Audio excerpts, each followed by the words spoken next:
Monday. Ms. Swopes, will you call the roll, please? Yes. Okay, Mayor Pro Tem Cordova, Here. Mr. Lopez, Here. Mr. Elkins, Here. Mr. Self, Here. Mr. Reckler, Here. Mr. Robinson, Here. Mr. Merrick, Here. Ms. Parker. Here. Okay, if you will please rise, Mr. Robinson, will you lead us in the invitation? And I'll lead us in the pledges. Father in heaven, we come to you again tonight. We ask you to continue to bless our community. Watch over our employees, watch over the citizens of our community. And we ask you special permission to say to our young people who just graduated from college, high school and college, that they have a great life and they move on to the next and different life. We ask all of this in the name of the Father and the Son. Amen. Pledge allegiance to the flag of the United States of America, to the republic for which it stands, one nation, under God, indivisible, with liberty and justice for all. To the flag of the state of New Mexico, and the a symbol of perfect friendships among the United cultures.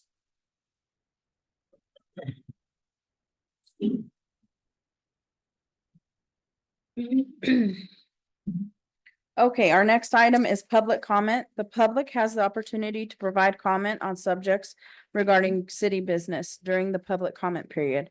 Speakers' comments will be limited to 3 minutes unless the mayor and or councilors request more information. The time limit is given in an effort to allow the public input, but to also move the agenda forward in a prompt yet efficient manner. All speakers must sign in at the beginning of the meeting. Topics are limited to 6 speakers per topic. Did everybody have a chance to sign in that needed? Okay, so first on the list, we have Joe Perry. Mr. Perry, if you could step to the podium and then just introduce yourself and state your name for the record. And his topic is dumpster pickup. My name is Joe Perry and I live at 1416 South Avenue B. And it has been 3 weeks since our dumpsters have been picked up. And that runs all the way from 18th to University. And I've complained to City Hall, I've called City Hall, and I've gotten a lot of promises, but there ain't nothing been done. Okay, we will have somebody reach out to you. We appreciate your comment. Can I tell you how many times they've told me that? You sure can. You have 3 minutes. They've told me 3 times they'll call me, and they've told me 3 or 4 times they're gonna pick it up today. So I'll put that on the list. Just make it yourself. Thank you, Mr. Perry.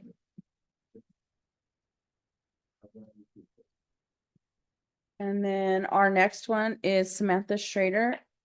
And it is regarding the topic of a homeless shelter.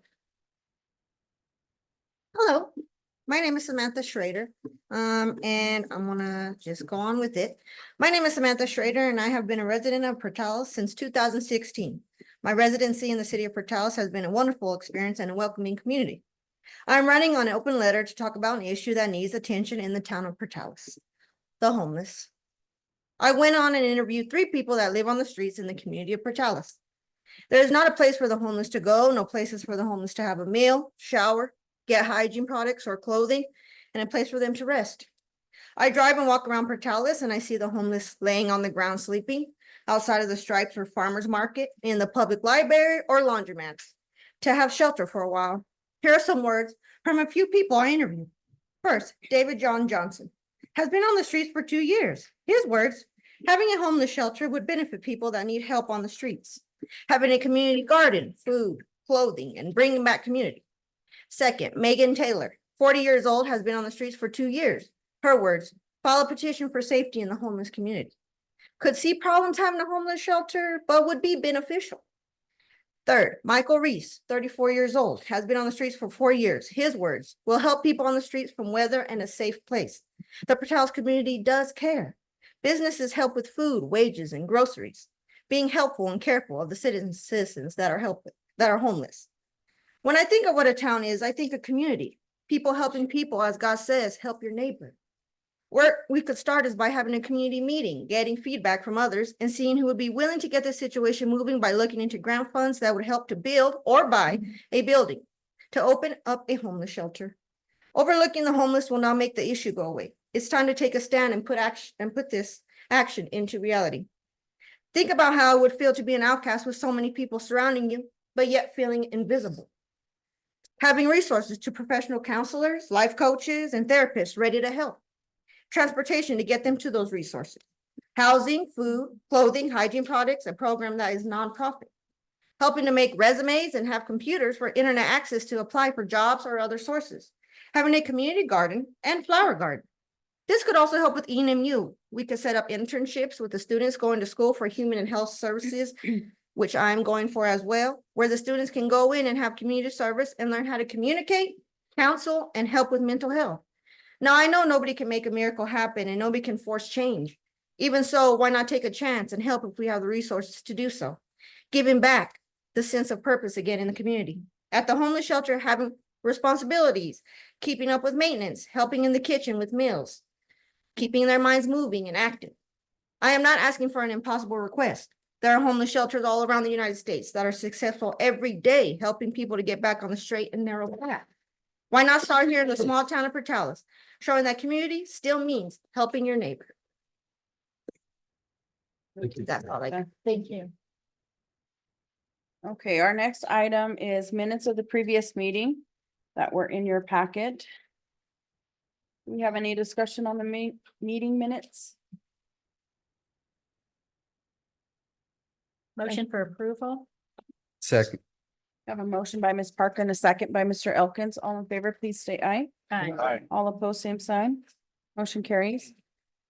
Our next item is discussions. Item 1 is Joanne Martinez Terry and her passing. We also have a plaque for her in reference to her retirement. I just wanted to state that when reading Joanne's tribute that we posted on Facebook, it listed that she was a foundational rock to our city. I just wanted to let everybody know just how true that was. If you were looking for any information on policy, procedure, ordinances, or resolutions, you could go to Joanne and she would cite them off the top of her head. She was a great asset to our community. Also, she took time to guide counselors and staff whenever any was needed.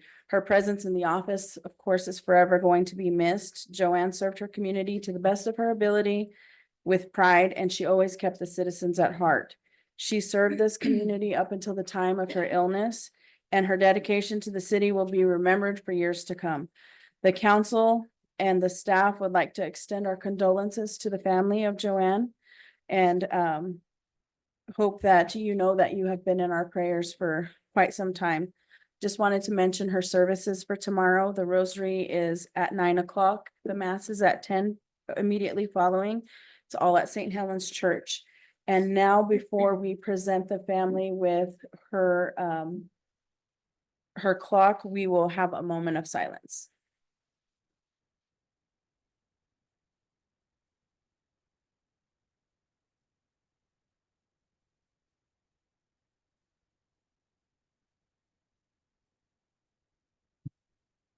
Thank you, everyone. If we could get Miss Martinez Terry's family to receive her plaque for her retirement.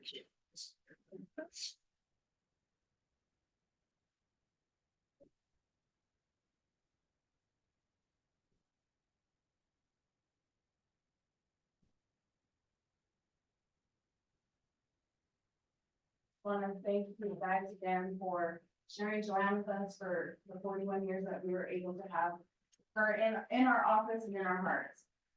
This plaque is presented to the family of Joanne Martinez Terry, a dedicated woman who made a big impact, even with such small action or few words. She worked diligently 42 years and devoted all of her time to the city from 1981 to 2024. She touched the lives and made a lasting impact on our community and the residents and anyone she came in contact with. Joanne was all about making others better because of her presence. Never underestimate the difference that she made and the lives that she touched. We love you, Joanne. Congratulations on your retirement. We're sorry that you're not here to receive your plaque and the memories you have will live forever in each.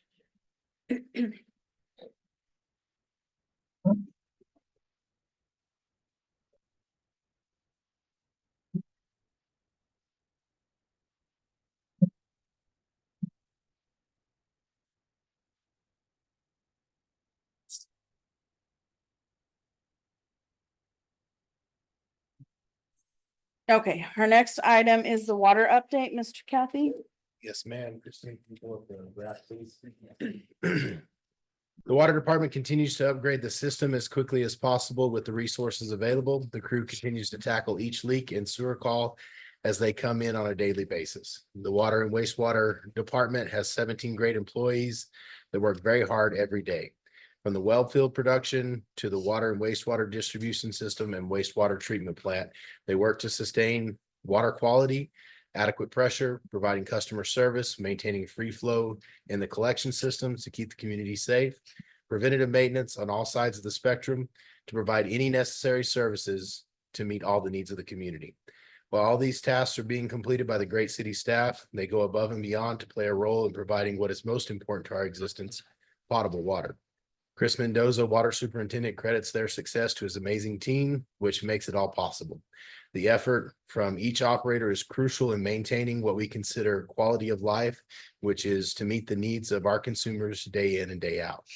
Water systems goals include ensuring safe and clean water supply for consumption, maintaining efficient water distribution, reducing water loss through leaks, optimizing water usage, and implementing sustainable water management practices. By setting and achieving these goals, the water system can provide reliable, high-quality water services to the community while promoting water conservation and community sustainability. Maintaining a water distribution system comes with various challenges, including aging infrastructure, water loss, water quality, pressure management, corrosion control, emergency preparedness, regulatory compliance, as well as other water department projects, including the fire hydrant replacement plan. As soon as they get the inventory that they just ordered in, they'll continue that project. It should be in the next 2 weeks. They're working with Wilson and Company. They have a meeting tomorrow to discuss more about the reuse system. Routine water sampling, as we saw by the consumer report that we highlighted last meeting, they continue to monitor that to make sure that the water's safe and it's always scored very high. Working with DBSNA for well field improvements.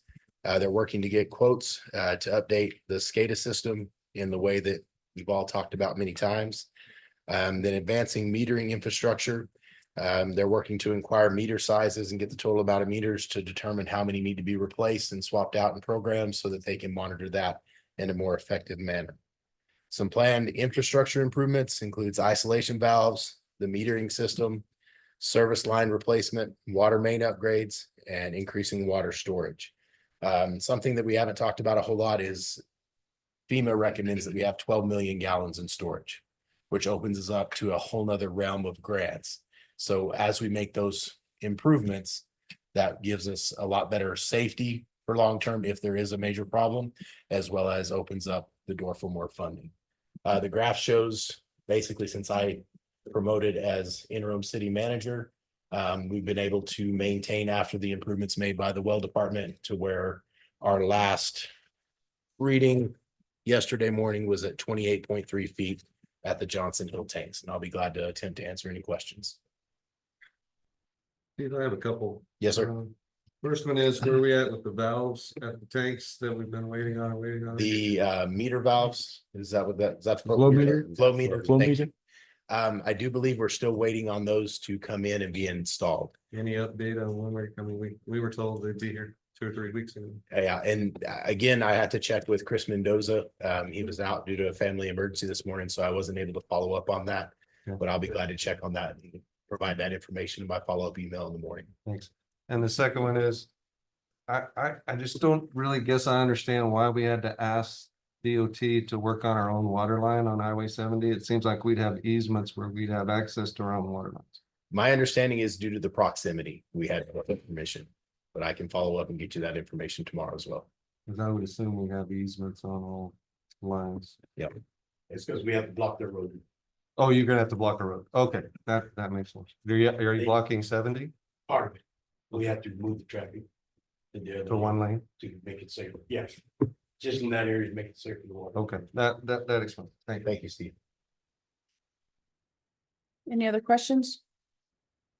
Yeah, can I ask, so we had our workshop with Dan and his crew from EPCOR, have we, he said he's got the next steps and we kind of know what those are, have we started those? What, Staff has not received any guidance on what the council needs from us in that aspect.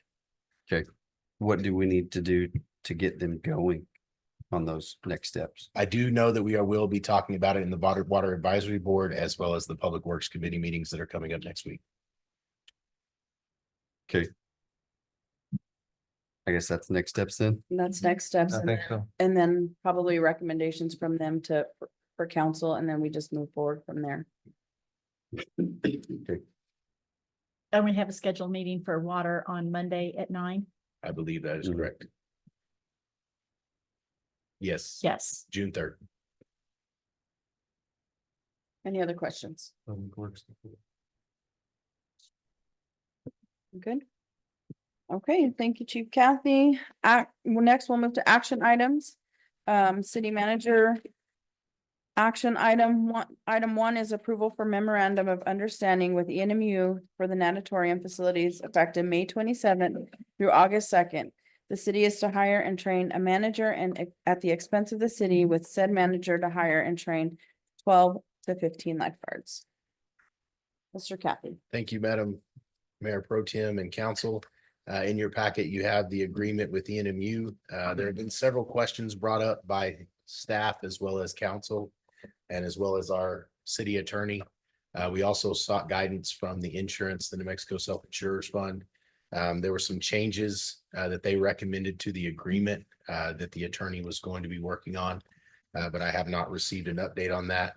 I do know that the revenue for admission, if we choose to charge 5% goes to ENMU, 95%, and I apologize for the typo on my sheet, goes to the city. Again, if we choose to charge, if we choose not to charge, then that revenue, or then there's no charge or percent that goes to ENMU other than the cost of the chemicals, which based on our projections is about $2,000 a month. That on top of the hourly wage for the manager and the lifeguards, which the $16 an hour and $17 an hour is not a completely accurate justification. In your packet is the quote from It's Quest that gives you the real numbers of what that would cost to the city. And that's because of benefits. There's no benefits. That's the charge from It's Quest. Yeah, so they're hired through a third party, and that's the remainder is like their fee. Do we have any questions on the memorandum, and was everybody able to read through it? There's one question. Okay. You said there are some typos or editorials. Not in the agreement on my council information sheet. I had the wrong percentage for Okay, the city's portion. but so what is the attorney gonna do? The attorney was requested by the New Mexico Self-Insurers Fund to add 2 different sections, and that was supposed to be prepared tonight, but we don't have it at this time. So are we to table this until he does get that done? I would recommend that as staff. That way we can ascertain more information so the council has all the appropriate information to make an informed decision. Yeah. TJ, one other thing that I would like to be looked at prior to us approving this. We never provided 10 to 12 lounge chairs at the pool here, so we don't have those. We do. We do? Okay. And then the 2 metal picnic tables, is that something else we could provide? We have. We have those as well, okay. And then the other thing is that it says that we're to provide 12 to 15 lifeguards. I know that in history, it has been that we have maybe 8 lifeguards, as long as we have enough lifeguards to watch the swimmers that are there. I think that, we need to negotiate that as well. Okay. Because, sometimes we would have to close because we didn't have the lifeguards, so we would have to close for the day. And Steve can correct me if I'm wrong, but we have several applicants for the manager position as well as 8 for lifeguard, 9 for For lifeguards lifeguards, okay. at this time. And typically, Steve, how many would we hire in a summer? We'd start off with about 13, 14 before the summer ended, we went up to 8 or 9. 8 or 9 anyway, okay, so that's about like a right That's number, what. okay. Okay, and then does anybody have any questions on the fee schedule per hired employee? I don't have any on the fee schedule, but I do have a question on. Our current pool. Right. It's been said that we had mechanical issues and problems with it. It's one of the reasons why. What is the problem and have we got a quote on how much it would take to fix it? For just the chlorinator, the sand. We're looking about 300,000. And then you still got. You sandblast the pool, recalk it, repaint it, you're looking about 700,000. You're looking almost 900,000 to fix everything needs to be fixed. And it requires a special engineer and architect because it is classified as a historical building. Because the bath pool is, Say that again, I'm sorry. It is classified as a historical building, so that requires special architects and engineers. and that's why we haven't made significant upgrades to the bathhouse. Where they come in. So, okay, so I'm kind of on the same wave as you are here. So for this year, it sounds like we're gonna go with the natatorium. Even if we had the $1 million that it would take to update it, there's no way that work would be completed in time. That's why the Absolutely. previous city manager started the negotiations for us to utilize the natatorium. Okay, so my question is for the future. I mean, I do not want to wait until next summer at this time and say, okay, we still haven't been able to do anything, so we're gonna try to go with the natatorium again. And then 1 year leads to 5 years, and then it will just be. I So- do know that Joe McVeigh is looking for grants Okay. to accommodate that cost. But to my knowledge, she hasn't found any at this time. Okay, so we are looking at other avenues to try Yes, to resolve this.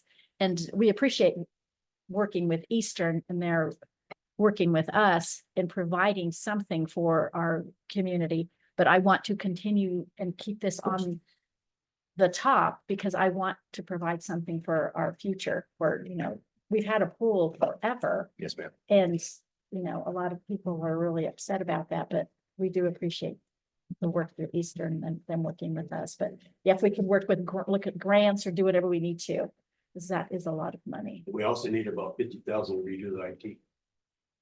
The whole IT has to be done over. The pouring and digging through all the cabling. So that'll have to be replaced. Only because apparently it's really antiquated. Is that, At what point does it make more sense to build a new pool? And that's part of the problem with it being historical is we can't tear it down. Because this original process started, and staff can correct me if I'm wrong, they were looking at converting it from a pool to a splash pad and taking out the bathhouse and everything, but that's when it was determined that the bathhouse is classified as a historical building.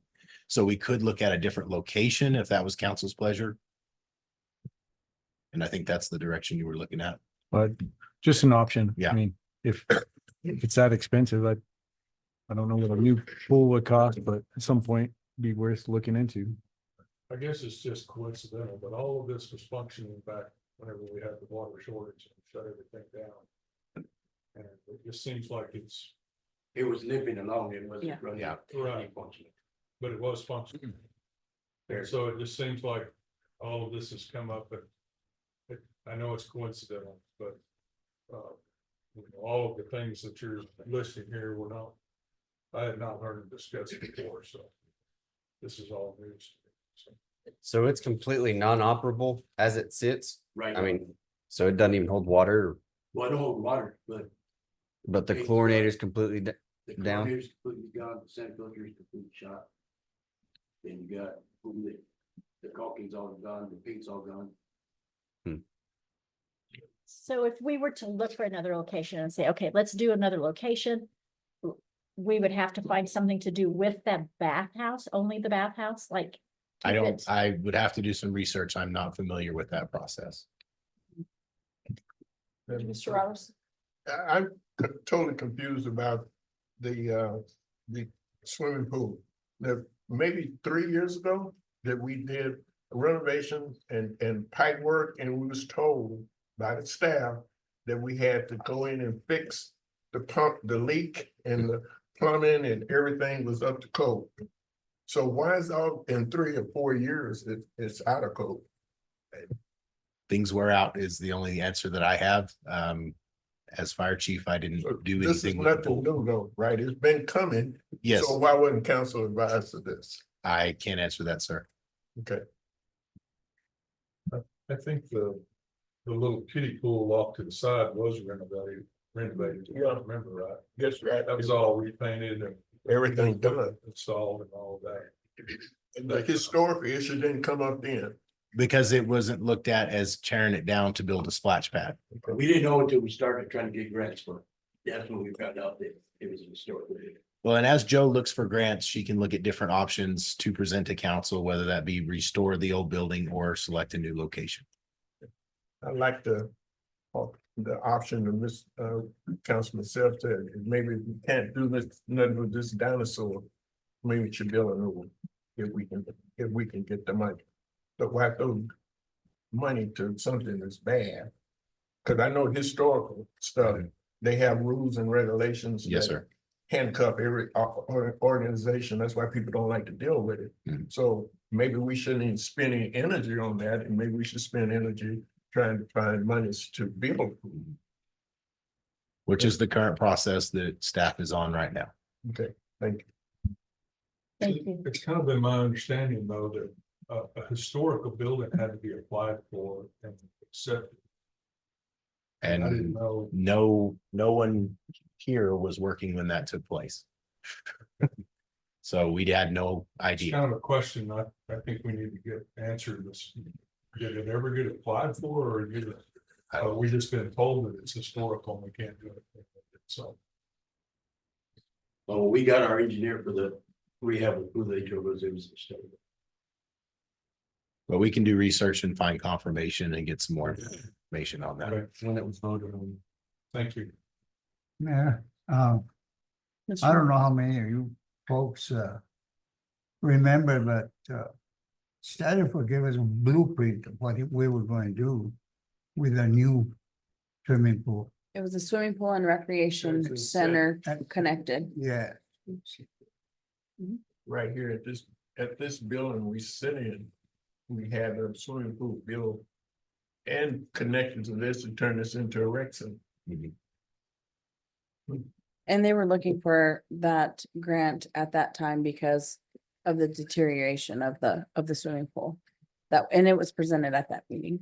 but I don't think we were going to remodel this one. We were talking about a new New one. one. We were talking about a totally complete new pool. Was that part of our ICIP? The pool is on our ICIP. And it was way down. the It's way list. down the list Yeah. because of the water issues. Okay, with that, So when is it? oh, yes, sir. I've got a couple of things on the agreement. Okay. First of all, there's one place that names the hours from 1:30 to 5:45 and a different place says 1 to 6. I'd like for that to be clarified. I just hope everybody understands the total we're talking about just for salaries is running around $66,000. That's a pretty large number, but another phrase in there that I'm concerned about is there is absolutely no drop off. There has to be an adult stay with every child Mhm. if they're on ENMU's campus. So you're not gonna have very many people there because there's not that many people gonna be able to sit there with their kids. I don't know, it just seems like an awfully large cost when there's gonna be, to me, very little of it recouped. And I know it's a public service and I understand all that, but with our budget that we're gonna talk about after a while, I don't know that we need to be looking to be a little more frugal. So that's what I'm saying. Any more questions or comments? Okay, with that, what is the pleasure of the council? Make a motion to table till the next meeting. Second. A motion by Mr. Rackler to table and a second by Mr. Robinson. All in favors, please state aye. Aye. All opposed, same sign. Motion carries. Okay. Next item is the fire department. Approval of FY 25 firefighter recruitment funds resolution 2024-10, an application and personnel requisition for forum to submit to NMDFA to allow PFD/EMS to add new positions. Thank you, Mayor Pro Tem and Council. So this is one of the big things that we went to Santa Fe to advocate for recruitment. It was started out in House Bill 88 and then it got rolled to House Bill 2. But it directed 25 million for new positions statewide for firefighters and EMTs. It pays for up to 65,000, 100% of their benefits and salary the first year, 50% the second year, and then 25 the third year. And the city, anything above the 65,000 or when the percentages kick in, that's where we have to budget and be prepared for. Increasing response capability has been on my heart for my entire time as chief. I'm not okay with our community having to wait for responders. Any delay is not acceptable to me as fire chief, and I don't think any of us would be okay with it if it was our loved one. In 2023, there was almost 26% of our run volume took place when we had already expended our response capability, which caused delays in response and care to the community. Adding these positions will decrease that number, increase community and firefighter and EMT safety, which will be a huge win for our community overall. My application is requesting for 9 new positions, which puts us at 11 per shift, which means which is the number I picked because we can fully accommodate those between both staff stations. And I'll be glad to answer any questions. I just have one, chief, and I'm not sure, I didn't find the 9 in the application, so I apologize, but I did see in the application where he said we had 0 vacancies in both places that asked about vacancy. And my question was, why would somebody give you a grant if they don't think you? It was asking how many current vacant positions we have. And with 8 per shift, with our 3 new hires that started this weekend, we do not have any openings. But what you requested was an additional 3 okay, per shift. that 0 was very confusing. Yes, sir. Mr. Robinson? Mayor Pro Tem, Chief Captain, does this mean that we're gonna have enough, if we get this grant, we have enough staff to do the north side as well? Yes, sir. That's what you. That's the secondary goal. Yes, sir. Okay. Okay. Great, thank you. Now, the current plan is if we are awarded all 9 positions, those new hires will be on a modified schedule to get them their hazmat awareness and operations, their wildland training, and their firefighter 1 and 2 in a condensed format. And then they'll start their EMT basic in August because this goes into effect July 1. That's why the personnel requisition form is in there so that we can start advertising and get those positions hired and started shortly after July 1. Has been busy this year. Every year, sir. Mr. Kathy, I have a question. Yes, ma'am. So you have 9 positions. Say you have a loss in those first 9 positions. Mhm. Is that just considered salary savings or would we just not get paid on that? And then how does that go for a rehire? So it funds the position, not the individual. So every dollar that we expend on that during that time frame is reimbursed by the New Mexico Department of Finance. If it's open, then we may have to send some of that money back, Okay, but it funds the entire position for the entire year. okay, Does that answer your question, ma'am? yes. In total, this would be about $1 million grant. Yes, sir. The $65,000 is this an entry level position that we're looking at? Since you're having to do all those trainings, I would assume so. Yes, it's designed for new positions. It does not have to be entry level. We could hire someone that has certifications, but if their salary and benefits cost more than that 65,000, then the city would have to pick up that extra cost. What is an entry level fireman? So it depends on what insurance they take. If it's a single individual with single insurance, it's less than the 65,000.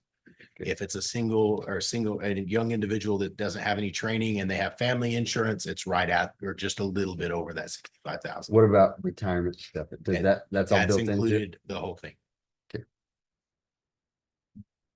Any other questions? And what if after the 3 years, we're not able to come up with a salary for these individuals? So I asked that specific question and the statement was made, then the money would have to be repaid. But it was not clear if that was the entire sum or just the amount for that year.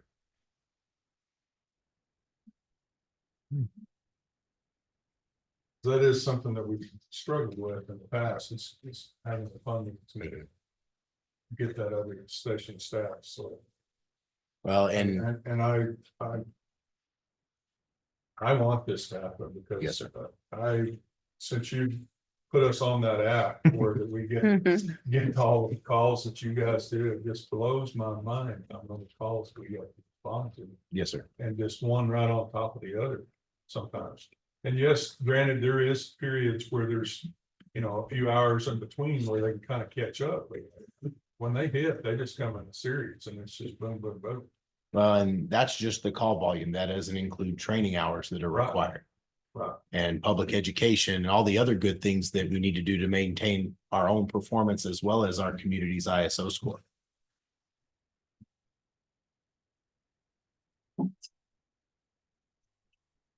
Any other questions or comments? Hearing none, what is the pleasure of the council? So move Second, resolution 2024-10 be passed. sorry, second. We have a motion by Mr. Robinson and a second by Ms. Parker. Do we need a roll call for this one, Ms. Swopes? I believe so, since it's a resolution. Okay, will you please call the roll? Mr. Lopez, Yes. Mr. Elkins, Yes. Mr. Self, Yes. Mr. Rackler, Yes. Mr. Robinson, Yes. Mr. Merrick, Yes. and Ms. Parker. Yes, And Ms. Swopes, I did find out that even though I am performing Mayor Pro Tem duties, I do have a vote, so I will vote yes. Okay. Thank you. Thank you. You're welcome. Okay, next is finance. Item 1, the finance department update to include revenue report and bills and expense report for April 2024. Mr. Machuca. Good evening. Mayor Pro Tem and members of the council, if you guys could look at this, please. So currently what I am doing is reconciling your bank account, and I couldn't post the differences that I found because I still am researching $20,000 worth of deposits. Now, if you look at the very first column, it's the actual for the month. And it does state $211,000. However, in that reconciliation big journal entry that still needs to be posted, there's $800,000 worth of revenue that hasn't been posted. That of that, I'm still trying to identify $20,000, which we should have tomorrow. I believe it's part of the utilities. And that would bring up our total to $1,111 and or $1,011,203. So it's just that $800,000. Since I couldn't post it, it wouldn't print up on this.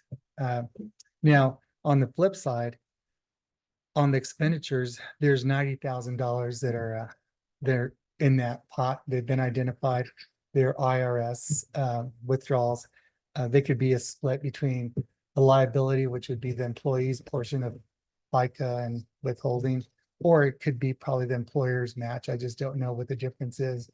Right now, we're just trying to get this closed out. So we'll go back and reconcile out the counts that I stated before to get through this and figure it out. But your net is you're in the black 156,452 the end of the month for that month. I didn't have time to go through and do the year to date and all that, but I'll have that put together for you. One other thing that I did put together, and this is just something that I've always looked at. You know, I'm a creature of habit, but I always present the payments to vendors for a 90 days history. And when I was looking at this, now I'm very familiar with that, but I go, this is just so much information. It's gonna, no one's gonna get through it. So what I did is I took the liberty of preparing a summary, and it's just a quick analysis of how the money's been going out. And what's really interesting is you see that in April, we had a big increase in checks being cut. So that's kind of what started my curiosity to see what it was. And as you can see, it's not very hard to detect. It's just the checks at the top that carried it through. And all I did was, I just wanted to see anything greater than $50,000 because pretty much that gave me coverage and I understood what was the pattern per se. Does anybody have any questions? Yes, sir. It does seem that a lot of these are consulting services. Is that the norm in places you've seen? I mean, it seems like we're spending a lot of money on. You are. Being an engineer. It is, and I'm really looking at it now because of the budgets that we have to turn in. And all of my clients have increased their budgets for consultants, whether it's financial, engineering, or attorneys. And this is basically due to the fact that the people aren't being paid out through salary. And it seems to be a shortfall that a lot of communities are going through.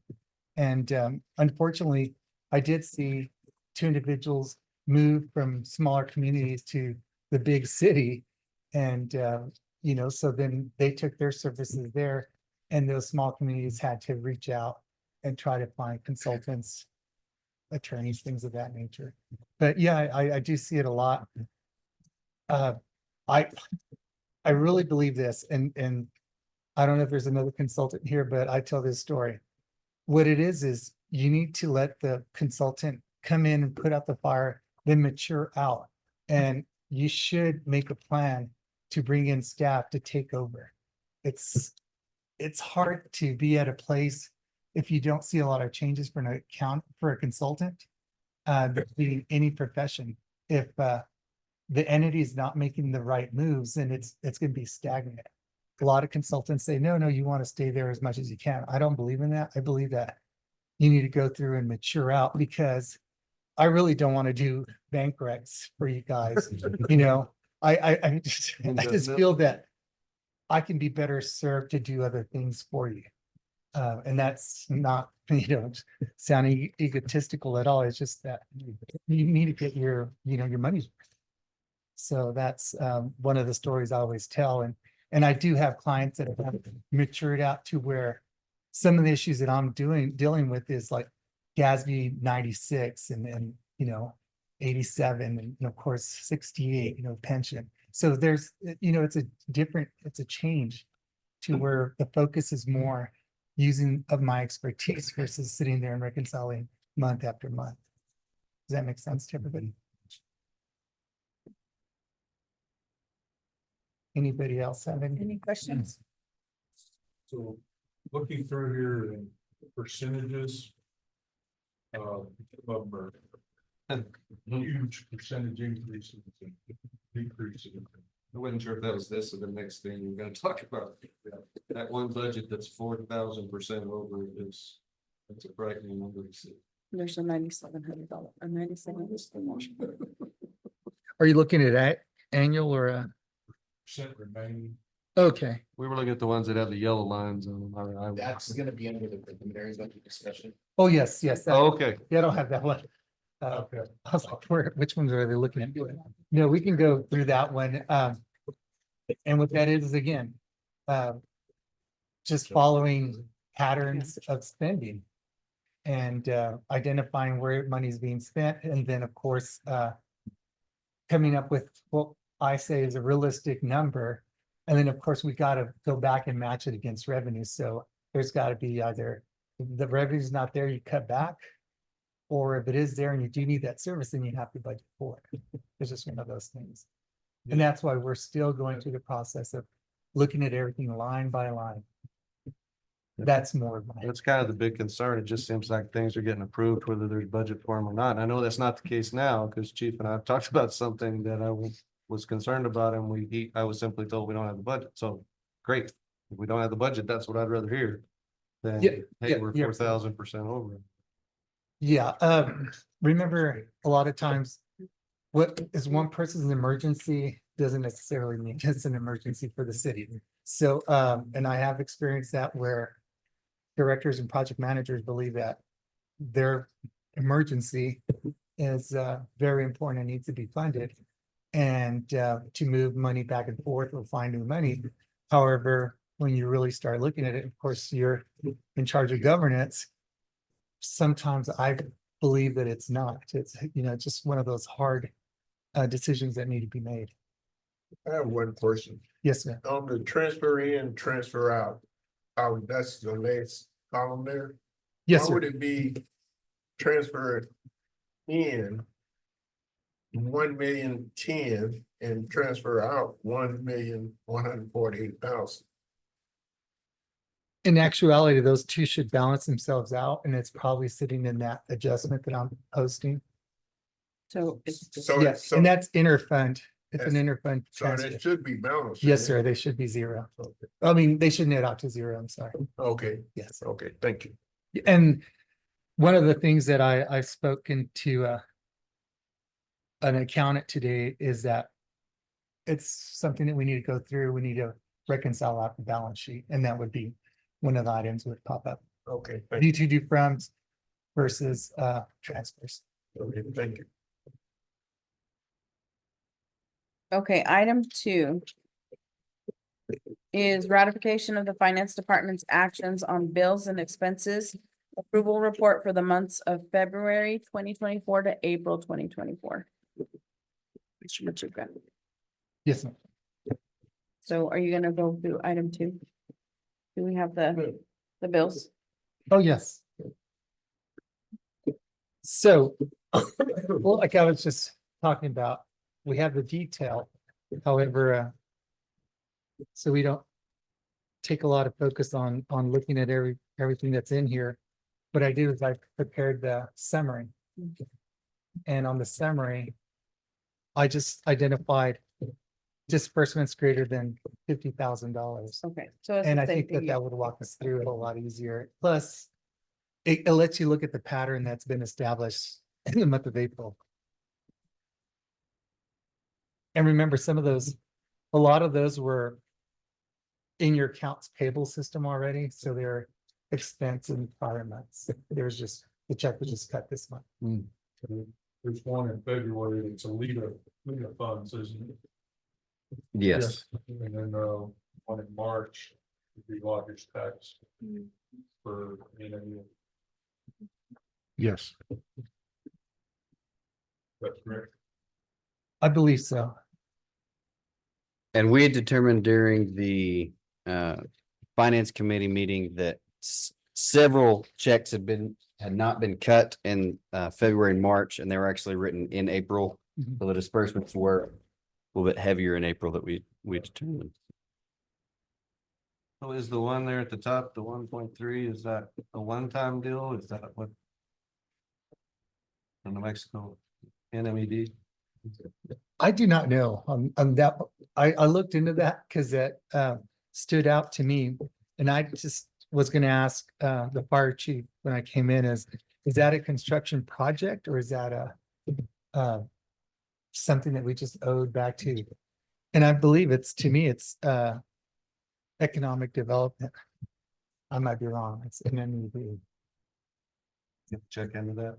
Yeah, I could pull it. What I'll do is I'll have them pull the payable, and Monica pull it tomorrow.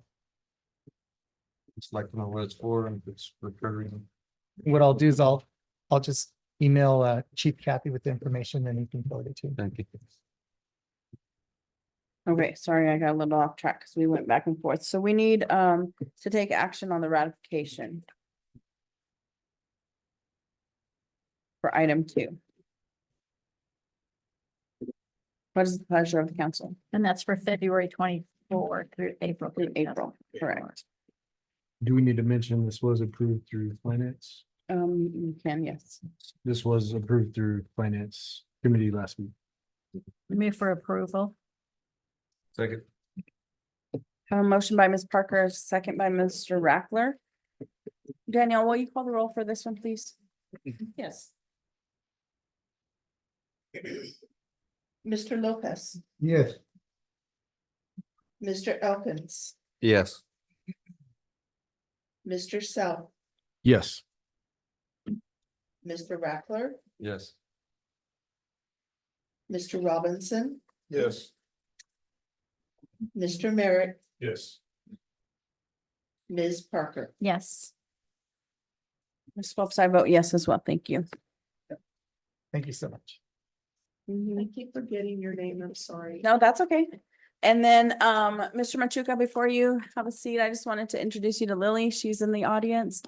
She is going to be who you will be working with next week. Lily, we're really glad and hope we didn't scare you off with this report. We know you're gonna straighten it out. Welcome, welcome. Yeah. Welcome. That's Yes. Anxious to get you on the Yes. place and go. I don't know that guy sitting next to you. We'll keep him. Thank you. Okay, so next item is presentation and action for the FY 2024-2025 for the preliminary budget adoption. Thank you, Mayor Pro Tem and Council. First and foremost, I'd like to apologize for the crudeness of my limited accounting capability. Feel free to pile up some rocks and throw them at me A afterwards. lot of money to be proved. Yeah, my Excel capabilities is not nearly what you'll see from the great staff that we've put on that will be showing me up in a very short time frame. Our preliminary budget or the interim budget is due May 31st, or actually on Monday. So the recommendation from the mayor and our financial consultant was to load the previous budget and then massage it and develop it for the final budget. And I'll explain how I came up with those numbers. But first, I think it's important to look at our revenue. So Christine, if you'll scroll down to the bottom. As you can see, we have a projected revenue from FY 24 just over 12 million. Keep going. No. Oh, sorry. Will be the second page. No. There you go. I think maybe not. You're skipping a page. Maybe page 2. There you go. Perfect, thank you. But this does not reflect the historical transfer from the enterprise fund of just under 1.3 million. So it gives us projected revenue of just under 13.5 million. If that makes any sense to the council. As we move on, we look at, I know there's a bunch of questions of the yellow lines and the negatives. But how I developed the FY 25 preliminary budget was just rounded up to the nearest dollar so that it looked cleaner. So that we could get it inputted in, submitted, so that we don't have any late submission for that. And then we can develop it over the next month with our new finance director to make it a little bit cleaner. That's how we came up with our general fund projected budget for our preliminary of $12,240,911. Is I just rounded each line item up to the nearest dollar. So I'll be glad to answer any questions about that small portion. Chief, I just want to make sure we do have time from this preliminary to make adjustments to that. Read some of that hill stuff. Yes. So plus, remember that the year's not over, so you don't really, you're kind of guessing of what this last 45 days has in store. or lesson for you, I'm sorry, has lessons, has in store for you. So you should be pretty tight 11 out of the 12 months. However, that one last month is going to include a lot of spend down that you may need to do based on use it or lose it, that will be added, or you may also have closing entries that are going to affect expenditures and revenue. And this is just a normal closing process as part of the annual closing.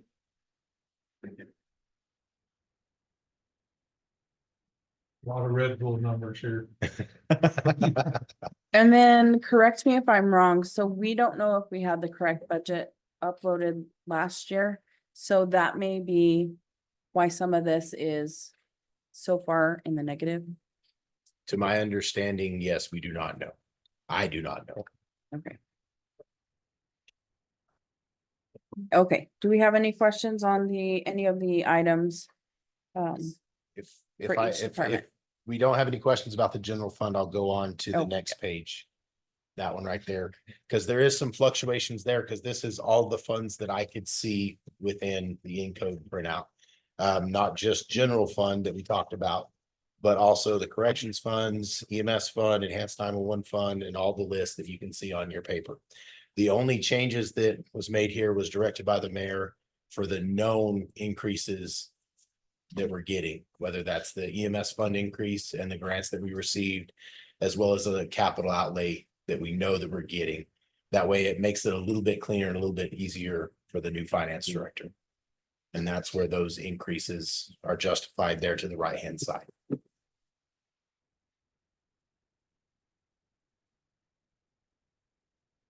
Questions on these? Well, I'd like to commend you for throwing this all together and so. Sure. I'm not gonna admit how many Red Bulls it took. That- That's a little joke that TJ and I have, because every time I say that he's got a new Red Bull, it's usually a large one. Back on the small ones now, so he passed. the We're getting, lunchtime. we're getting.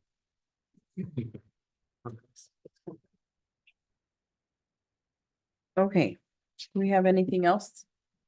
And if not, what is the pleasure of the council? Make a motion to approve the preliminary budget for FY 24-25. And just a note, it does have to be approved by resolution, and that is 2024-11, and it is in the packet. Okay, so that's item 4, recommendation of approval for the resolution 2024-11. Okay, we have a motion by Ms. Parker and a second by Mr. Merrick. And then it's a resolution. Daniel, will you call the roll, please? Yes. Ms. Cordova, Yes. Mr. Lopez, Yes. Mr. Elkins, Yes. Mr. Self, Yes. Mr. Robinson,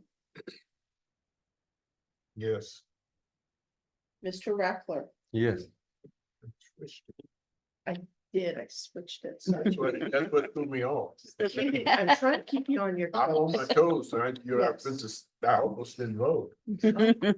Well, we don't want that. Okay. I'll be better next time. Mr. Merrick Yes. and Mrs. Parker. Yes, Bless you. God bless you. Thank you. Okay, next item is the finance CPO, Ms. Gamble. And item 1 is recommendation for approval to release requests for proposals, RFPs, to solicit qualified and experience-based proposals for the airport's professional engineering services or on-call engineer to be used for the Portales Municipal Airport potential projects. Mayor Pro Tem and Council, thank you. I am seeking permission to publish the RFP for solicitation for the qualification-based engineers for the airport for any upcoming planning for any projects. Do we have any questions? For those of us that are new, is this a year to year? We're just doing what we do every year, or what are we doing? Our engineering contracts can last up to 4 years, or be renewed yearly. So this will be a similar format to that. If we're happy with them, then we can extend it to 4 years before we have to go out again. Or we can end it at that year term and then go out again. So But we yeah, just this had is- one that expired. Yes, so we have one that's getting ready to expire in August. So this new one will go in place within days of the old one expiring. Is there any cost to this? Yes, for What's- engineering services. It kind of varies on what type of services we do, but our airport consultants are pretty expensive. Unfortunately, it's not something we can do in-house, because of all of the regulations and engineering that goes into getting airport projects approved. But as far as having them on contract, is there any initial cost or just when we use their services? I believe it is just when they use services, it usually comes out of our, almost all comes out of our grants for the 99% reimbursement. So this is probably just to help speed up the process whenever you do need them. You have, Yes. you so have an we agreement. to have on call, we can't apply for any grants without them. And historically, there hasn't been any general fund expenditures to cover that. It's all been covered by. Thank you. Any other questions? Okay, can we get a recommendation or what is the pleasure of the council? Motion approved. Got a motion by Mr. Rackler and a second by Mr. Merrick. All in favor, please say aye. Aye. All opposed? Motion carries. Thank you. Next, we have the community services, Ms. Kelly. Item 1 is recommendation for approval of planning and zoning for resolution number PC 2024-2025-11 for a special use permit for the address of 1729 South Avenue D submitted by 7-Eleven Inc. for the purpose of selling packaged liquor, unanimously approved by the Planning and Zoning Committee. Yes, thank you. So, both these special use permits 1 and 2 are almost identical, just different addresses. So at, South Avenue D, there's a Stripes. They're being bought out by 7-Eleven. The Stripes sells alcohol. So the new 7-Eleven will also sell the same packaged, alcohol at that location. Now their alcohol services will be changing. They just have to get their name on the new special use permit, which we're coming in front of you for today. Let's go to the next page. They went to P and Z on the 13th and it was recommended for approval unanimously. And this is, we just sent out the certified letters to the surrounding people. We had some people call about it. Once they found out no services were actually changing, we didn't have any protests. If you have any questions, I'd be happy to answer them. Do you have any questions? I have one. I have to find it in the packet. So on the first one, where it said that you sent out 12 and there was 7 and there was 12 returned. That doesn't mean that it was returned mail, right? It means that they returned with a boat. And it's, Yes, and we sent out 12 to property owners and then 12 to utilities, and we received, or sorry, 7 to property owners, 12 to property owners, 7 to public utilities, and we received 12 signed receipts. 12 signed receipts. Yeah. Okay, so it's the return Yeah, request. to Okay. return slip saying that Okay. they had received it and they signed off when they received it. Okay, perfect. I just didn't know if that was, if there was a discrepancy in the vote. Each one of them just had 2 vote for the proposal and 0 against. Yes, sir. That's about as our vote turnout. That's usually good, because usually, 0 protests is a good thing. Okay, any other questions? I got a question on this, where it says recommendation for approval of planning and zoning. And then on the second one, it says the same thing. 2 different locations. Oh, okay, that's what I thought. The Stripes on the south end of town and one on the north end of town. Yes, With sir. the same people. Yes. Yes. Okay. Yeah, almost identical, just different addresses. When this came to planning and zoning, it's just a corporation that changed hands, so it's no It's the same change, thing no we went change through to with Pizza service. Hut. Hmm. They were bought by a different holding company, so I would do the same thing. So we're gonna have 7-Eleven signs put up. Yes. I'm assuming so, but they haven't given me their permits yet, so I'm Texas is not sure. Again, and Okay, with that, what is the recommendation of the council? so moved. Second. Have, a motion by Mr. Robinson and a second by Mr. Self. For resolution 24-25-11, Ms. Swopes. Hey, Ms. Cordova, Yes. Mr. Lopez, Yes. Mr. Elkins, Yes. Mr. Self, Yes. Mr. Raffler, Yes. Mr. Robinson, Yes. Mr. Merrick, Yes. and Ms. Parker. Yes. Okay, item 2 is recommendation for approval of planning and zoning for resolution number PC 2024-2025-12.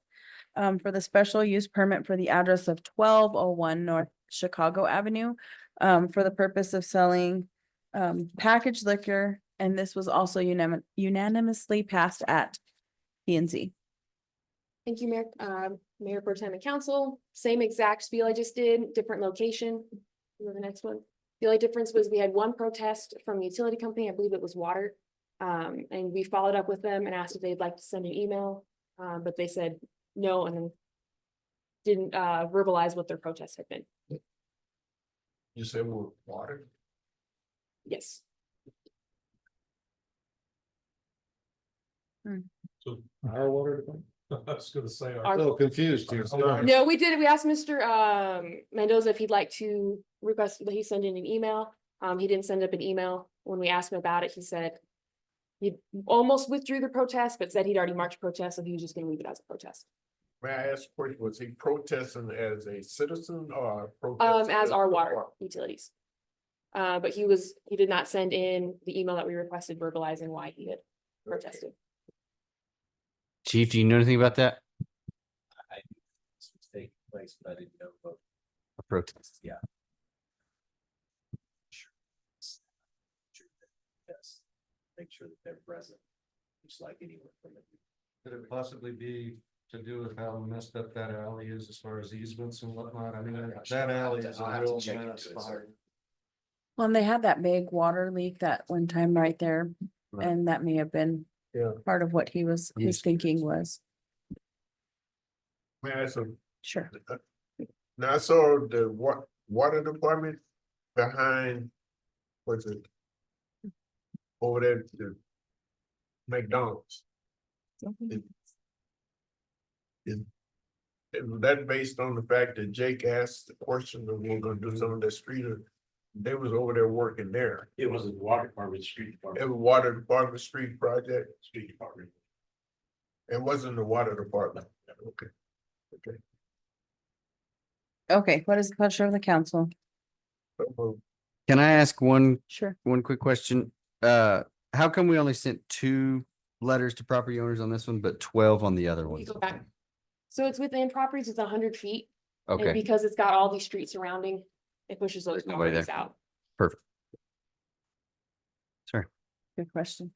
Okay, Second. we I'm gonna second. Okay, we have a motion by Mr. Robinson and a second by Mr. Lopez. Ms. Swopes? Ms. Cordova, Yes. Mr. Lopez. Yes. Mr. Elkins, Yes. Mr. Self, Yes. Mr. Raffler. Mr. Robinson, yes, Mr. Merrick, Yes. and Ms. Parker. Yes. Okay, motion passes. Item 3 is a public hearing for approval of amendment to the ordinance 688, the floodplain ordinance recommended by FEMA and changing the date of the floodplain map. Action A is to enter into a public hearing for the adoption of the amendment to the ordinance 688. Do we have a motion? So moved. Second. We have a motion by Ms. Parker and a second by Mr. Lopez. All in favor, say aye. Aye. All opposed. Motion carries. So we are now in public hearing. Do we have anybody from the public who would like to speak on for the ordinance? or anybody in the public who would like to speak against? Seeing none, if we could go move on to item B, action to close the public hearing. I So- so move. Second. I have a motion by Mr. Lopez and a second by Mr. Elkins. All in favor, please state aye. Aye. All opposed, motion carries. So item C is action to be taken by council to the amendment of the ordinance 688, the floodplain ordinance. Kelly, do you have anything to add? Yeah, so I put this on here just so you could, we could neatly summarize the changes. So the required changes we have to add, through FEMA are the updated title and date to show the new maps that'll go in June 20th, 2024, and then to add the BFE definition. The recommendation by FEMA, the first two have been added to this draft. As they're actually helpful. They don't add any more restrictions, actually lessen restrictions, which is adding definitions for accessory buildings. Which means we don't have to add elevation certificates for the accessory buildings if they're small enough. And then to reword the penalty clause to match the standard that FEMA usually sees. The one recommendation they did that I didn't put on here, because that would be 100% up to you, no recommendations from staff, is we have people build up to the base flood elevation. You can be at or above it. It's fine, technically it's allowable. FEMA did point out that we are doing the expected flood level. If the flood levels are higher than that, then we can't expect flood damages. So most communities will do a 1 foot freeboard, which means we require them to build 1 foot above their BFE. There's more cost, safer in the long run. So that is not in this draft. So if that is something you guys would like to add, you can. If you do accept this amendment, you can request that that be added, or if you guys don't like it, then you don't have to request for it to be added. Questions? So adding the 1 foot is your recommended all the way. The staff doesn't have a recommendation on this one, as we don't do a lot of floods in this area. Okay. However, if we did get a big flood that was unexpected, future development would be safer. And we may even be able to move up to a next category where there's a bigger discount, by making more proactive steps like this. So that 1 foot add cost to the building. Mhm. Yes. Oh, yeah. Yeah. Because they have to elevate it, Yeah. cement, elevate the whole facility up 12 more inches before the sign off on it. Goes up, Yes. I hear the left side over here talking. And that's why staff has no recommendation on it. That would have to, we would go with whatever council decided. I'm not gonna add, I'm not gonna be the one to say I like to add a foot. I have one question on the, I'm sorry, read Go ahead. My Mr. apologies. Eckler? Go ahead. I just had one question on section F on the penalty phase. We're talking about fines and jail time, and then the very next sentence says, every single day it's a new violation. We're gonna be putting people in prison for the rest of their natural lives over the floodplain. Is that the part they ask you to put in, to add an additional violation every single day? So we've had, yes, so the part that's added up there is the standard that FEMA recommends that be used for penalties for non-compliance. They sent it to us verbatim, to be copied and put in here. And that's required? Or we recommend- It is not required, it is recommended. We have a very similar one in there. I believe the only difference is, let's see. State is the length of the time in jail and then the Yeah. violation of the state. Yeah, but they're very, very similar. This is mostly clearing up the language to it.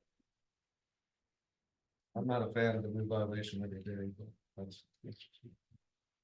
I would agree. And there is no interim amount. It has to be 1 foot or more. And Yeah, then like 6 inches. or- you can do 6 inches. To move up a category, it has to be a 1 foot freeboard. So that would still be up to council, but anything, we just say at or above, so anything that's not at or above would be a bigger safety standard.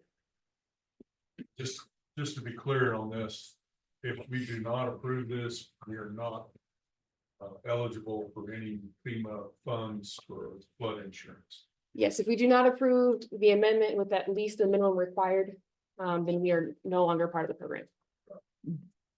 That's where, is this FEMA thing kind of like EPA standard based on back east or south, Louisiana and Texas? So it's based here for our floodplains, so each one's a little bit different. Because we have so less flooding, we do pretty much the minimum. And like Louisiana and some of them will do, they'll be in categories 1 and 2, they'll get huge discounts, but it's very hard to build there. So we kind of do the minimum, which is pretty normal for more of your desert plains communities. From how they explained it to me anyways. Any other questions? Okay, hearing none. What is the pleasure of the council? To approve. Second. As the Are you? going- clarification is the Yeah, Yes. that's okay. With the changes that have been added, but no addition. the No bare, addition to the 1 foot freeboard. Correct. the bare minimum. The minimum on and the the two they've already put in, one A and B. So the 1 foot is. And that's what you wanted. Right. Yes, 1 foot is out. Okay. Okay, we have a motion with no addition of the 1 foot freeboard with just the minimum recommendations of A and B. We have a motion by Mr. Rackler and a second by Ms. Parker. All in favor, please state aye. Aye. Aye. All opposed? Motion carries. Item 4 is public hearing for approval of amendment to ordinance 680 for the animal control ordinance. We need a motion to enter into the public hearing for the adoption of ordinance 680. So move. Second. Have a motion by Mr. Lopez and a second by Mr. Robinson. All in favor, say aye. Aye. All opposed? Motion carries. We are in public hearing. Do we have anybody in the audience who would like to speak on behalf of ordinance 680? Anyone in the public or the audience who would like to speak against ordinance 680? Hearing none, we need action to close the public hearing. So So moved. move. Second, whatever. We have a motion by Mr. Self and a second by Mr. Lopez. All in favor, please state aye. Aye. Aye. All opposed, same sign. Okay, now it's action by the council on the amendment of ordinance 680, Ms. Bennett. Perfect. So the original ones are changes from the original. Of course, it was moved from PD, which was the original reason we had to redo this ordinance. You'll notice some of the sections have been moved around, and that was just per lawyer request. Some of the more important ones should be higher up in the ordinance. We added the backyard poultry permit in this one that allows female hens, or sorry, female poultry. The number depends on the size of your land. We updated multi-animal permits, your breeding permits and your boarding permits. It used to be, as long as you pretty much paid for them, there was no reason to deny or pull that permit.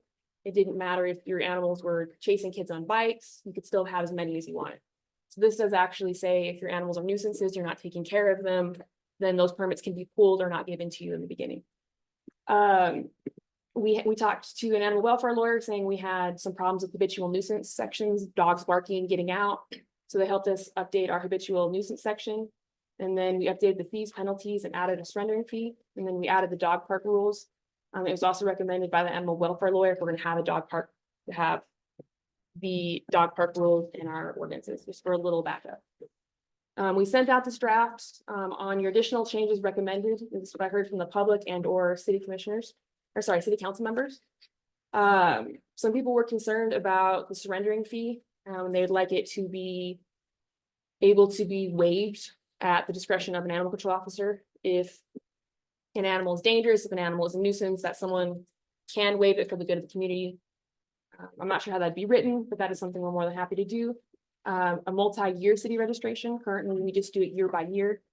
Through some recommendation, we could always do it while your rabies is valid, you can get a registration. So if you have a 3 years rabies, you can have a 3-year registration. If you have a 1 year's rabies, you can get a 1 year's registration. We did take appeals to P&Z instead of public safety. We added that to this draft. Mr. Steve said if they make sense or to fix formatting issues, just to fix it in the draft in front of you. We had the request to only allow hens instead of female poultry in total. That'd be 100% up to you guys. Section 7-27 is dogs unrestrained in truck beds. Our old ordinance and this ordinance would say the dog needs to be restrained. We had a council member point out that we're an agricultural area, so we can change the wording to be say that dogs need to be controlled. So if your dog stays in the truck bed unrestrained, it's fine. But the second your dog leaves and causes problems, then the penalty and fines can be added. And then we had some recommendations to make the fees make more sense. So we changed the fees to make more sense in the current draft. If you have any questions or concerns, I'd be happy to answer those.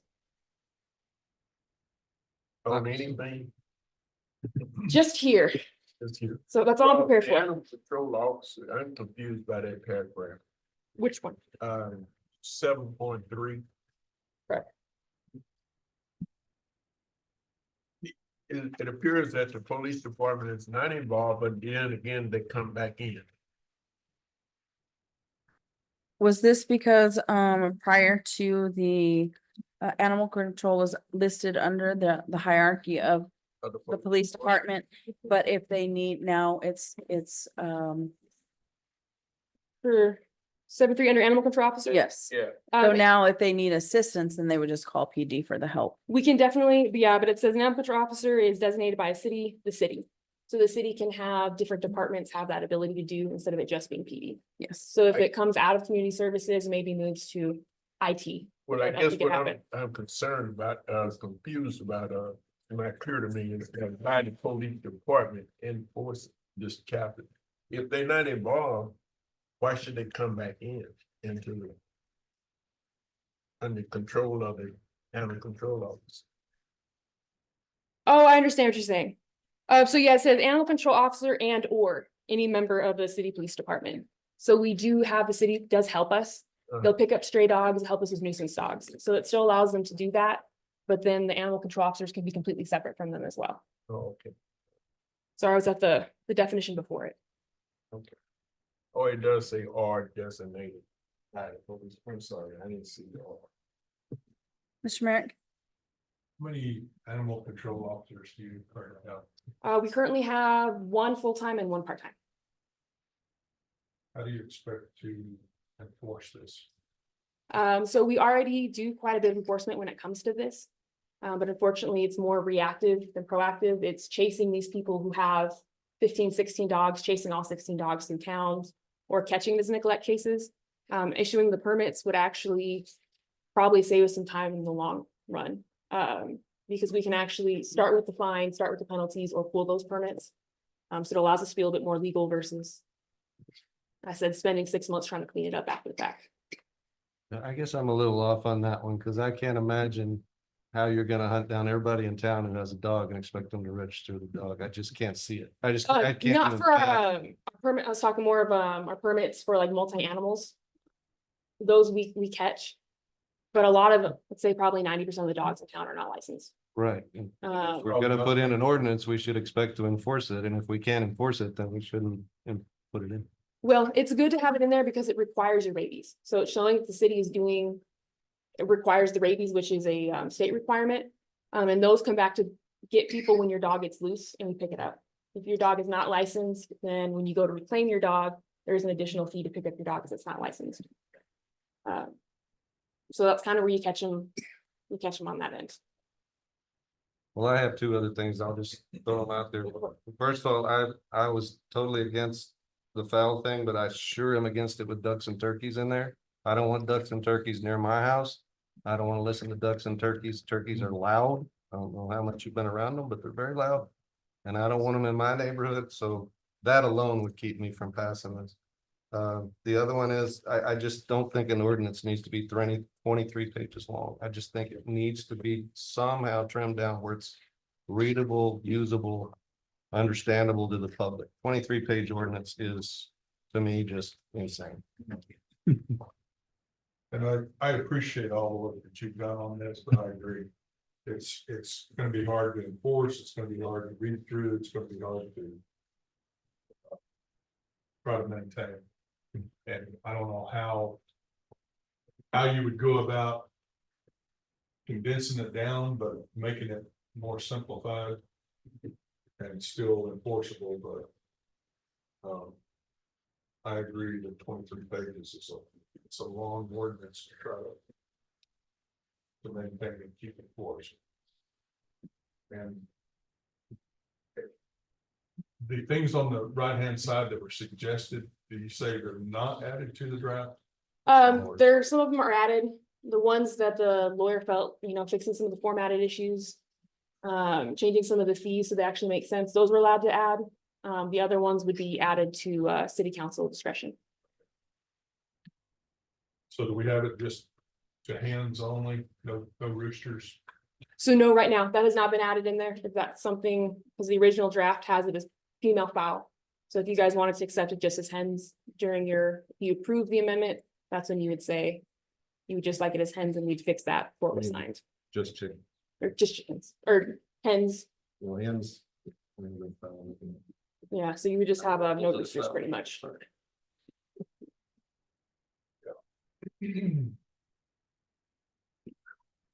Um, The thing is. The ones that are complying and having their dogs get the rabies shots and. Keeping them on leashes and all that kind of things are the ones that this is gonna affect, because the other ones are, they're just not gonna. It's not gonna matter to them. Anyway, so. We're basically the ones that are gonna comply with this are being penalized for the ones that aren't. And so that's my opposition to it. I hate ordinances that. Restrict freedom of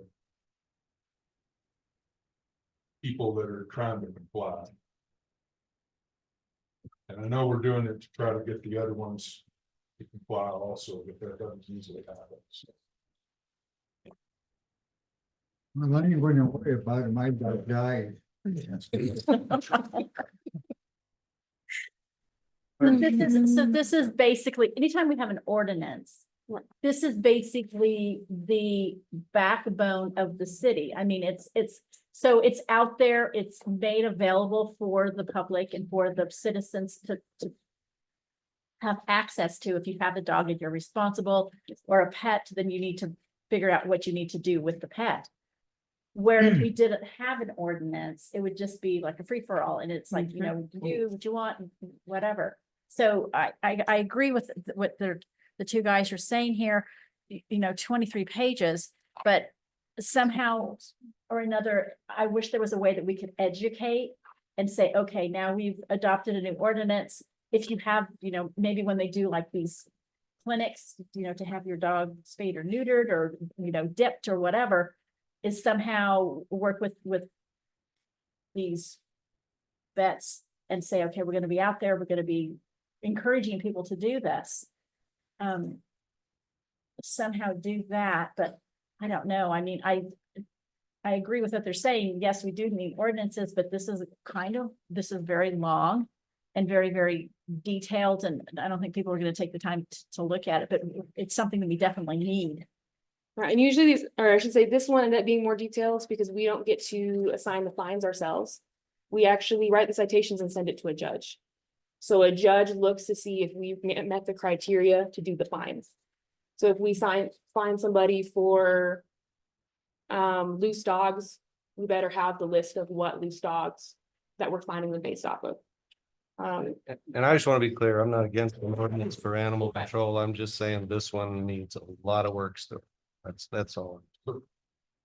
Is the only ordinances that we have in effect right now are through planning and zoning, as far as who can have chickens and. Yes, so the only people who can have chickens are in RAs.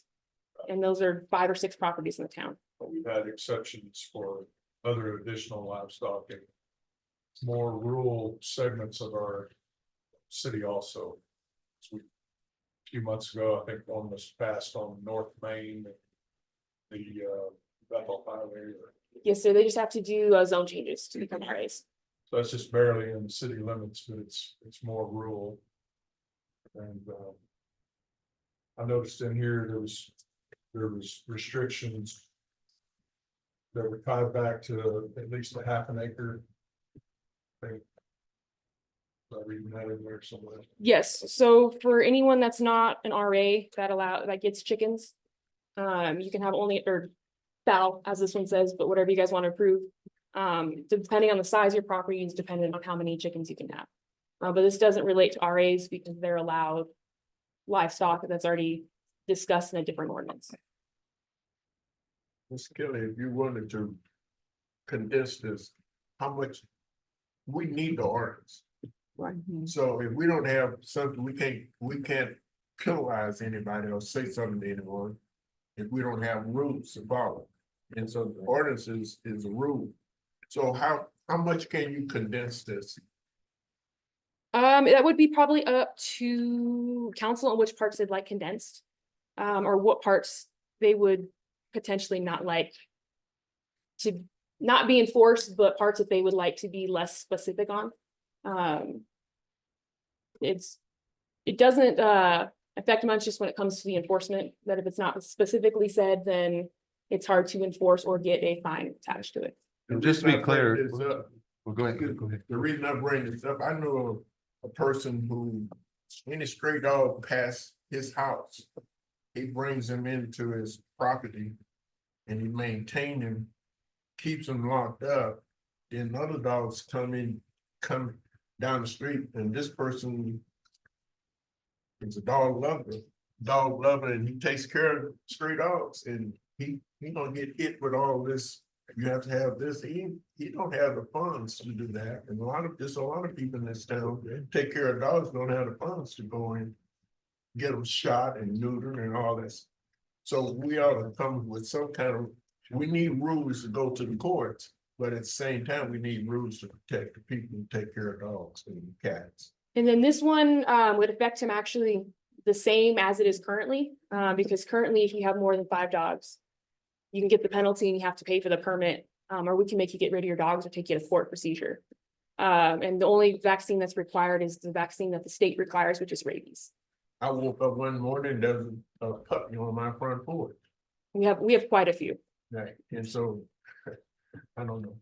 I guess I'm just thinking that we need ordinance. Well, and I just want to be clear, we do have an ordinance in place. We're not without an ordinance for animal control. We're just trying to amend it. So We are trying to amend it. I just think we need to take.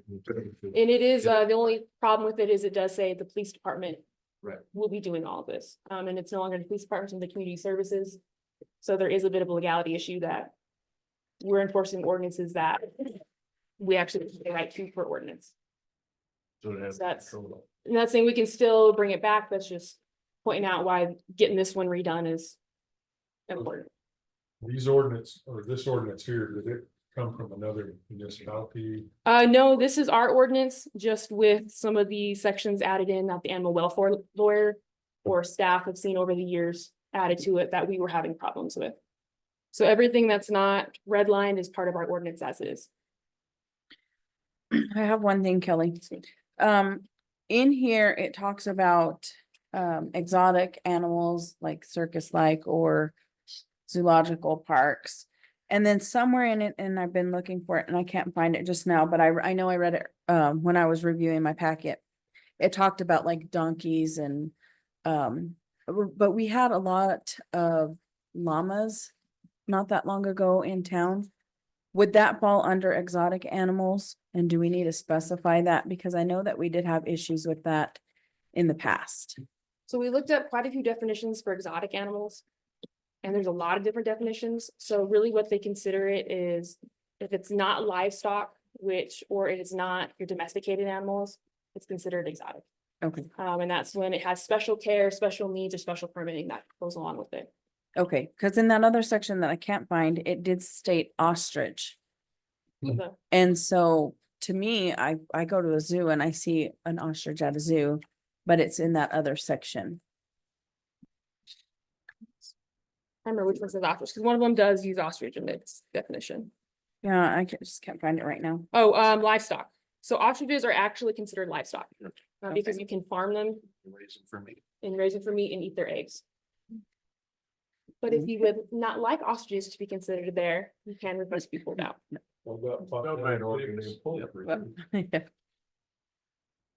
Pigs cannot be within the city of Portales. I think that's a state mandate. But buffalo, I don't believe have a mandate. Domesticated. As far as I'm aware, pigs are not allowed in a city. I think it's within 3 miles of the city. I get real, what they call them, PSA.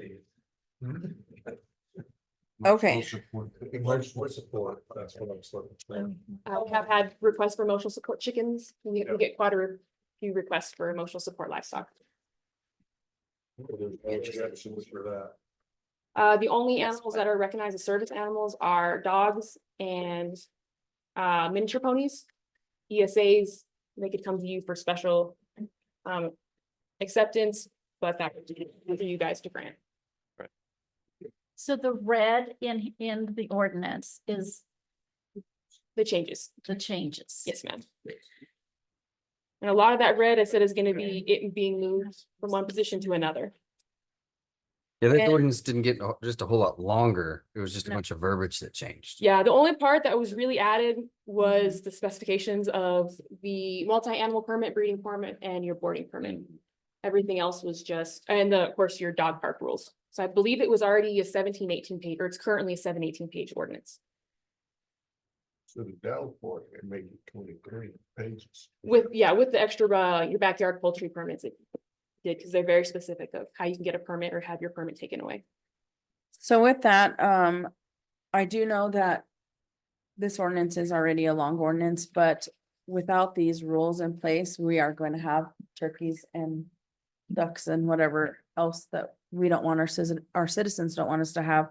So with this, let's move forward, and can I get a recommendation on what you want to see added, what you want to see deleted, and how you guys would want to read through the ordinance to be able to give Kelly a recommendation for the condensed version, and if we need to, do we need to set some time for a few counselors to go ahead and review that and help her with that? That's what I would prefer us to do. I'd prefer a few people be on a committee to sit down with her and maybe the lawyer, whoever keeps lengthening this thing, and let's go through it and try to trim it down to something usable. Don't we have a public safety committee? We do have a public safety committee. So why couldn't they deal with this? Because it's not a public safety issue. Well, I Well, guess it the, is. You could yeah. argue it's a public. it safety. is public It safety, is yeah. public safety. So I think it should. It's also planning and zoning, it's also planning and zoning, and it's also, And let's put It's it in under law. the words. Come to say, Yeah. let Diane dissect this and bring it back to us.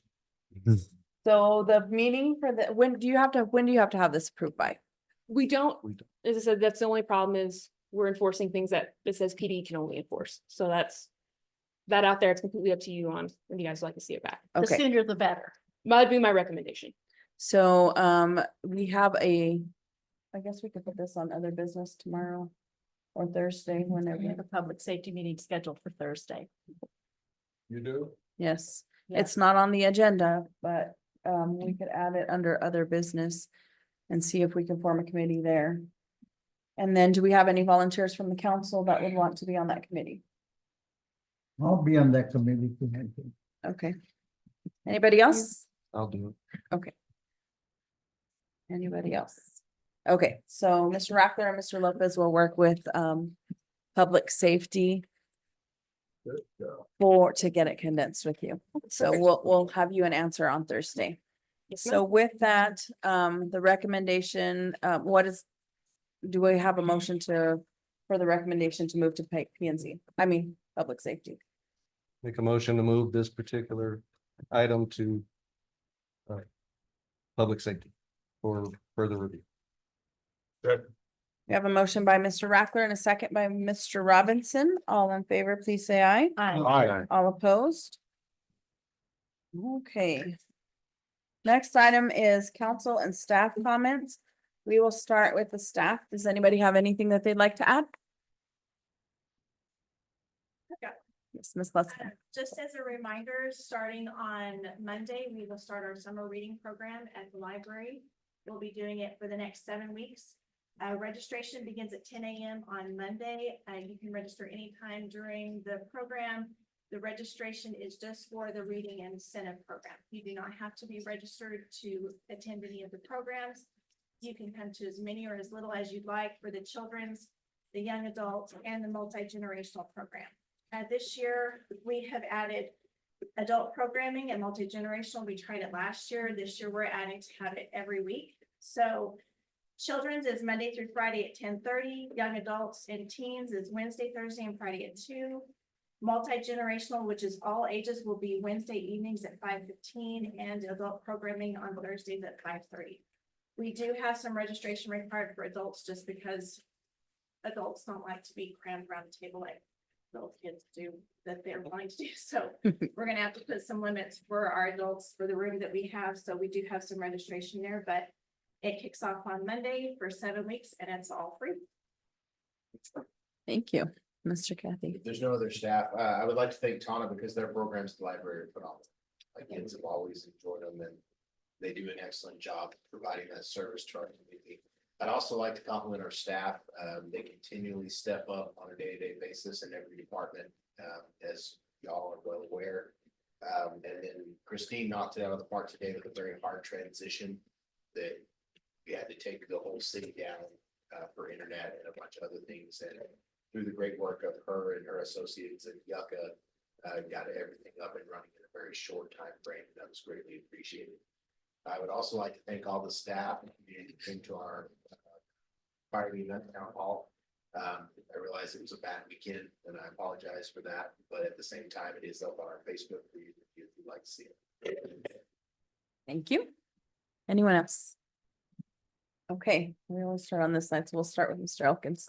Okay, I do want to just make mention, a resident over by that substation on maybe West Cherry, East Date, kind of behind Taco Box. I'm assuming it's our streets department yard. They requested that we clean that up. It is apparently covered in trash and weeds. So I told them that I would make mention of that.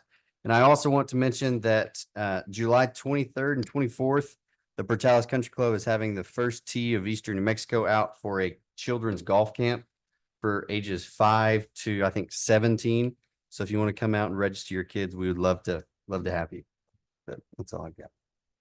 Thank you. Mr. Lopez, I don't have anything. Mr. Self. Just back on the trash. I know, Steve, you're probably getting a lot of complaints, but That's all I can say. don't know how we can do to help other than just try to reassure citizens we're doing what we can with the limited staff we have, but I don't know if you got any ideas for us or We're getting heat out on county. county dumping trash is what you're saying? Went one route today and 30 minutes later, I go on dumpsters. And I know Chief had said maybe you can't do it at every dumpster, but maybe some of the staff taking a picture proving that we dumped it, and maybe we can identify eventually the habitual people that keep dumping, using not their dumpsters.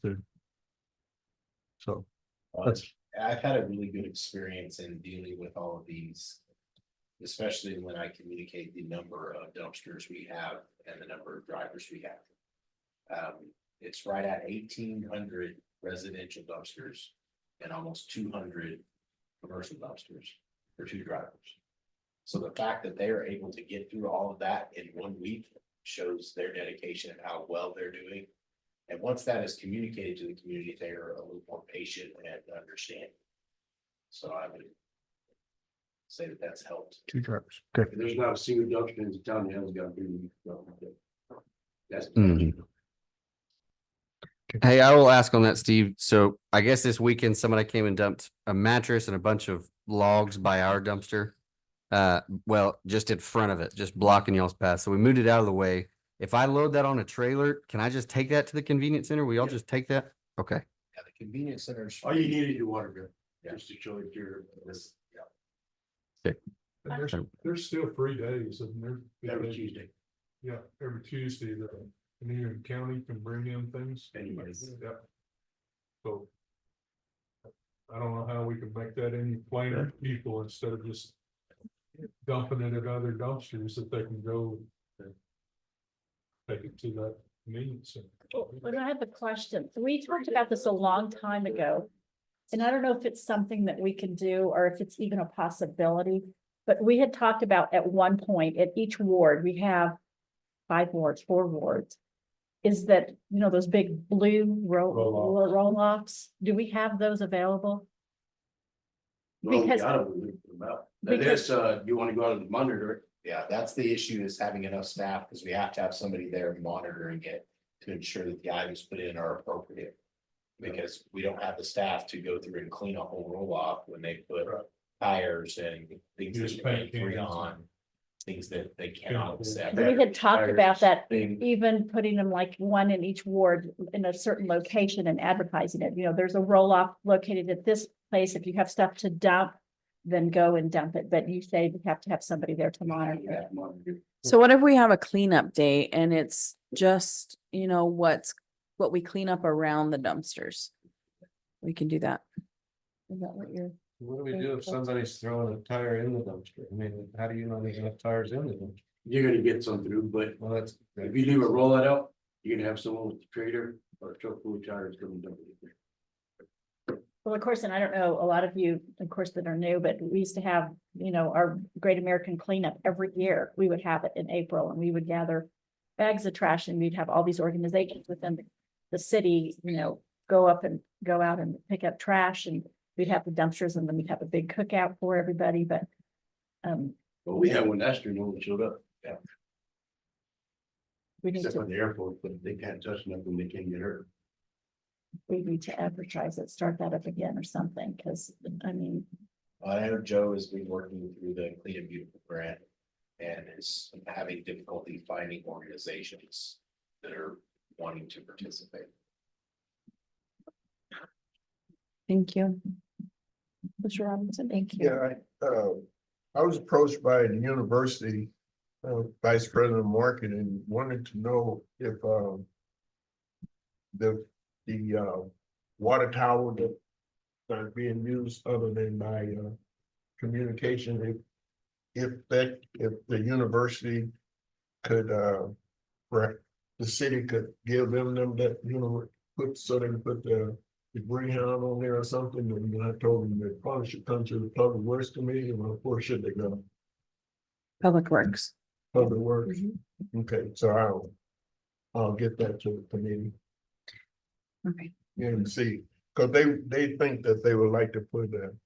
But I So told can them that's more than just ENMU in the town, we have a high school too, so if we do, I'll have it brought to the committee and then we will talk about it later. And then in the meantime, we can get information based off of what we can and can't do because the communication tower is there. And the agreements. in And the those agreement. agreements, are they restricted? Will they stop us from doing anything? I'm not sure, we'd have to look at the agreement. Could you do that? Because I don't want to waste a whole lot of time. on this one. Okay.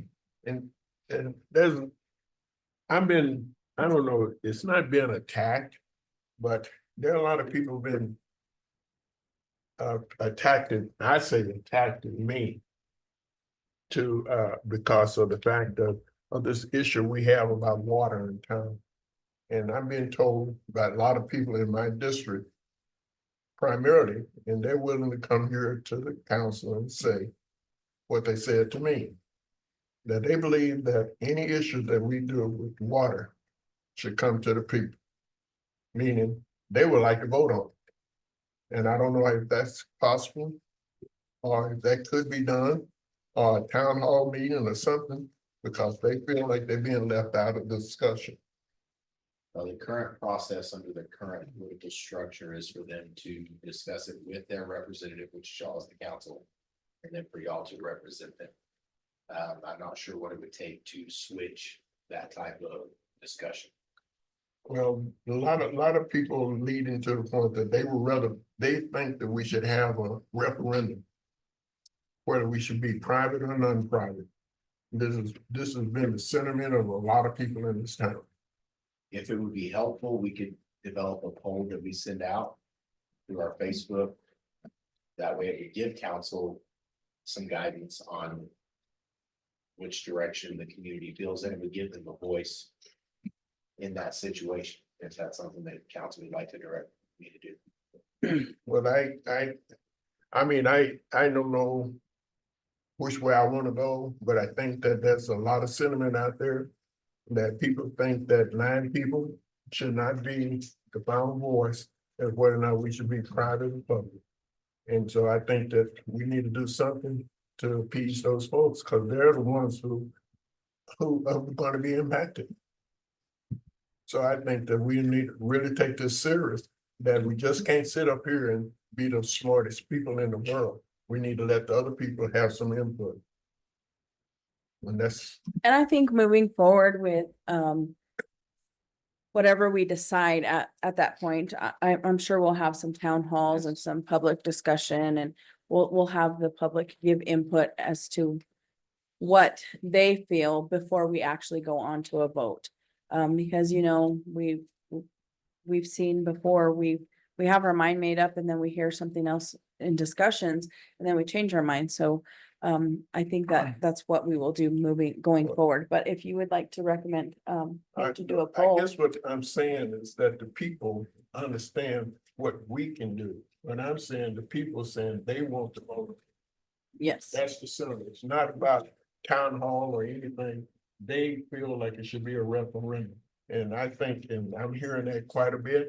And I think that there's a lot of folks out there who prefer us looking at the issue on a referendum. And if that's not, and I think there's some folks who would probably try to force that on us. And I think we should really consider that as a part of this conversation. So is there anything that I can do to assist you with that at this? Yeah, you can let me know what it takes to get a referendum together. Or if it's necessary. The only place that you're gonna be able to get all the people to vote is, like in the regular election. Well, I'm not trying to make a decision for I anybody. know, I'm just I know. saying that the folks out there are saying they want to vote on this Well, issue. I know what they're saying because they tell me the same thing. Right, so I'm just thinking we need to look at that and say they can or they cannot. Well, and I can bring it up during the water advisory and public works as well to gain some guidance. If you'd like.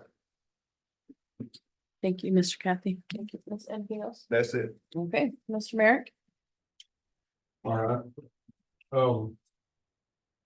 So along those lines, are we supposed to have a referendum on every decision that we make here? No, I'm not worried about that. I'm saying on those lines, you brought that up. Is the people this is a very major issue in this community. I know it's a major issue, but. But we I have a don't lot of want to be the major ones that issues make, and well, like I people said. have elected us as representatives of their wards. And we're the ones that need to be making the decisions, and if they don't like what our decisions are, then they replace us. But I think that we have got to take the interest of all of our constituents at heart. But there again, we can't have a referendum vote on every item that is important to the city, or we wouldn't be able to function. And that's just my 2 cents, but I think I would like a general consensus of after our workshop with that board the other day, and we're not making any decisions here. I just want to see if we can't move forward with them going ahead and looking at our system, giving us a proposal and telling us what they're able and capable of doing without making a decision. This is just something that needs to get started and move forward on. Or we're just sitting here spinning our wheels like we've done in the last 30 years. So I'm not saying that we're going to approve what they bring to us. It may be something that's completely out of our wheelhouse. We may not be able to handle what they bring to us. But I think that we've got to have those figures in front of us and see what we can do before we can move forward with what's good for the city. Do you think they're willing to do that? Yes, Yes, they are. they'd be here tomorrow. All they've got to do is get the word from us to say, move forward. Get your people in place, come look at the city. Give us a proposal. And like I said before, this is not a vote of just saying, okay, we're just gonna turn this over to you. It's just to get them out here to do the study and get things done. Because when they do the study, and they may come back and say that they're not, They may say. they're not interested, or they can't They handle may it. very well But say at that. least we know where to move forward to find funding and. We've gotta look at all our options, weigh them out, and choose the best options. Well, that's what I totally agree with what you're saying too, is that as elected officials, we've been elected to represent the constituents in our districts.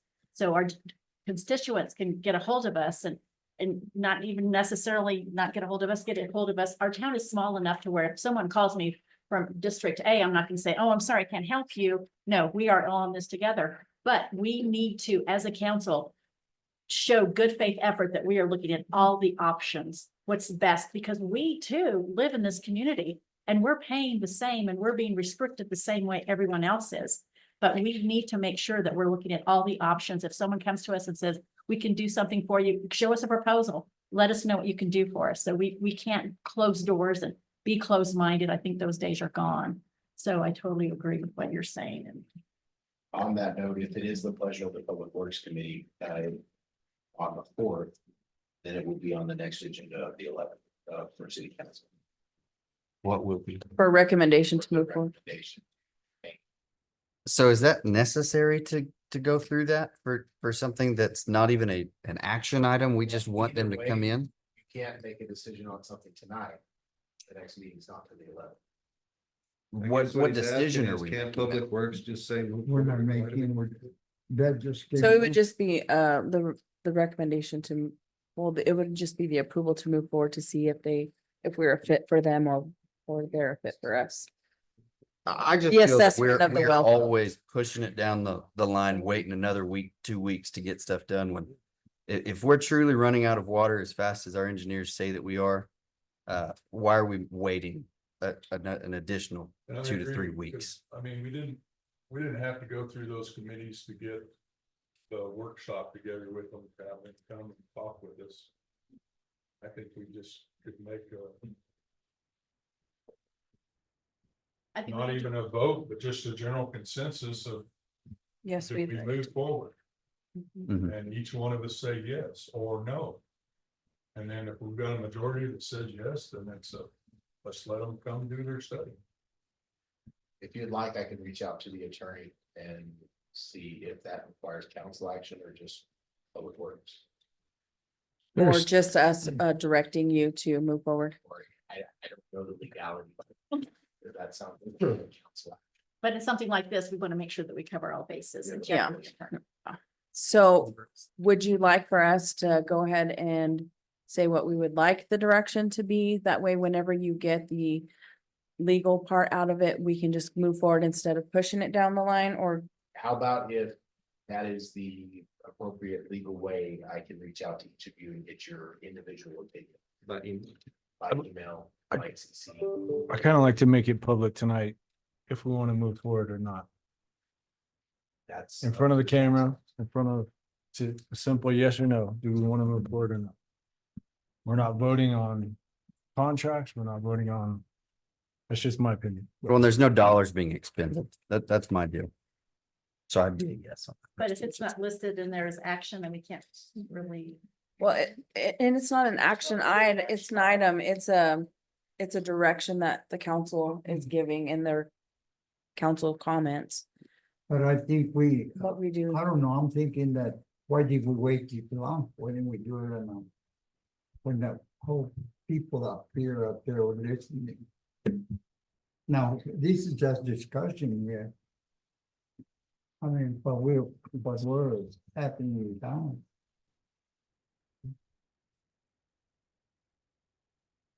I'll do my best to facilitate however you direct.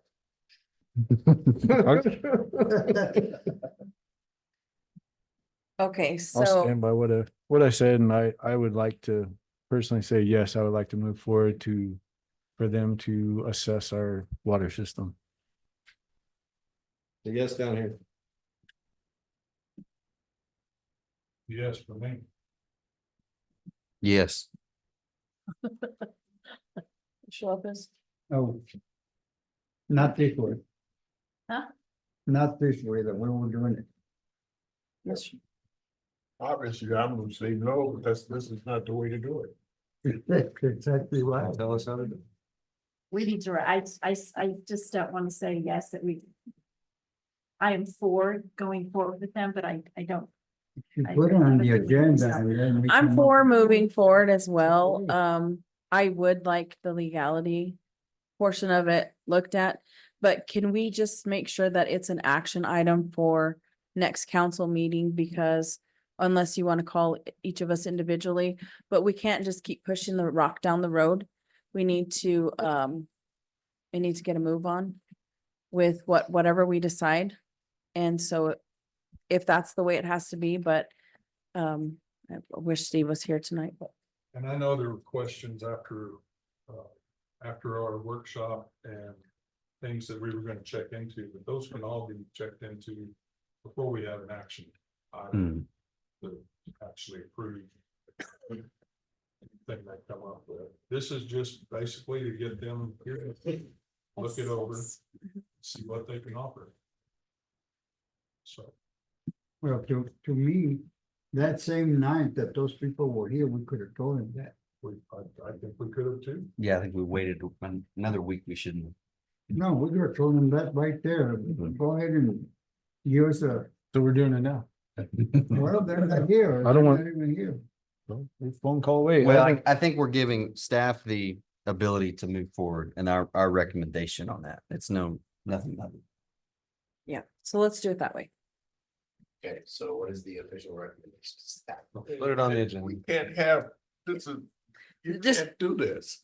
Why not? You cannot do it because you, first of all, this is a comment section, it's point of order, it's violation of the Open Meeting Act, it is.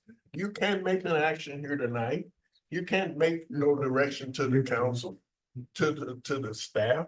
That is totally illegal in the state of New Mexico. We are governed by Open Meeting Act. So Oscar, I've got a question on that. You asked chief to look into the water tower. That's an action item that from your recommendation for Mike, him I didn't of ask what him we. to look into an action. I asked, is it possible for That- us? But I'm not here to defend what I stated. Okay? No, I'm asking the question. I'm not asking you to defend No, it. you're- I'm just saying, you're I think it's the asking same question thing. like you're challenging what I asked.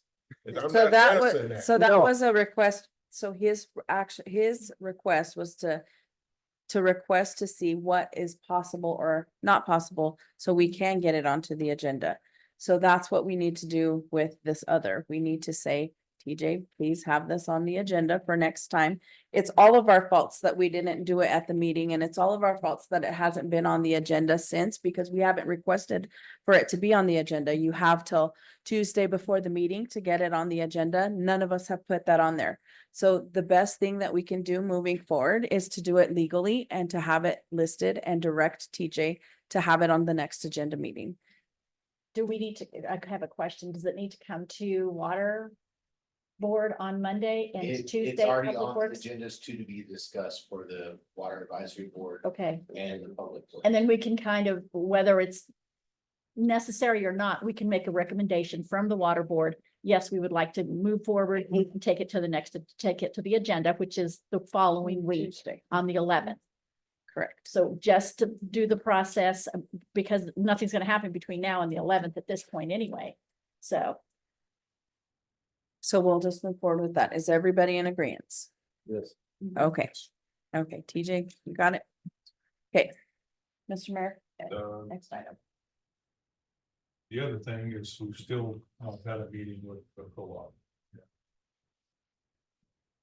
I don't know where we're at on that, but I'm part of that group. I would just like to offer to set up something, because it's apparently not gonna get set up the way they intended it to, so. Yeah, I think Mr. Dorr is supposed to handle that on that, but I have not received any confirmation of that either.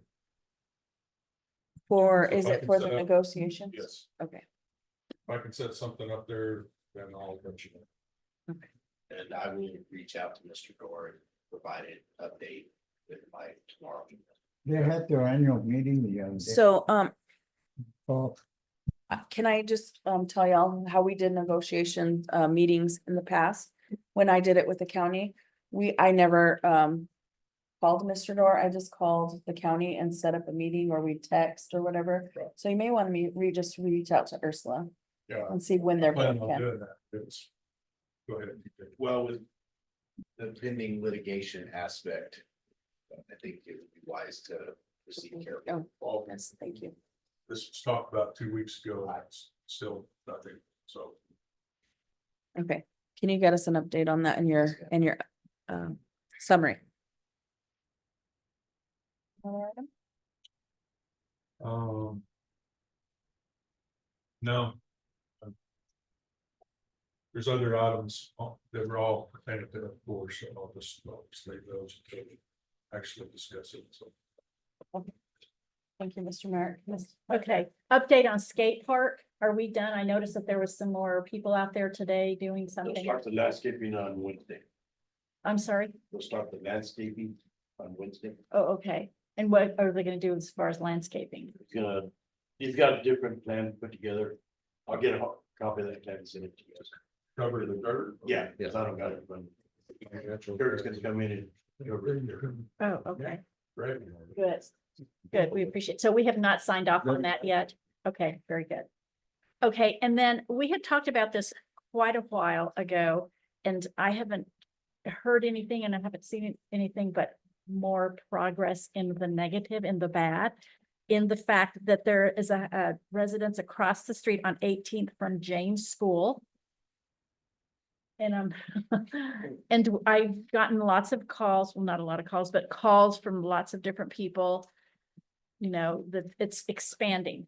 So property line, and now it's expanding out into beyond. So where are we on that? I know we had talked about it quite a while back. Is that the property that is already in process? Yeah, that's pretty sensitive. It's on the list. It's a What is, habitual. what is his, I can't even. I don't know. Is that one on the list because it was not part of? We did a cleanup of it last year. It was approved to come off and then it's refilled while we were working on other properties.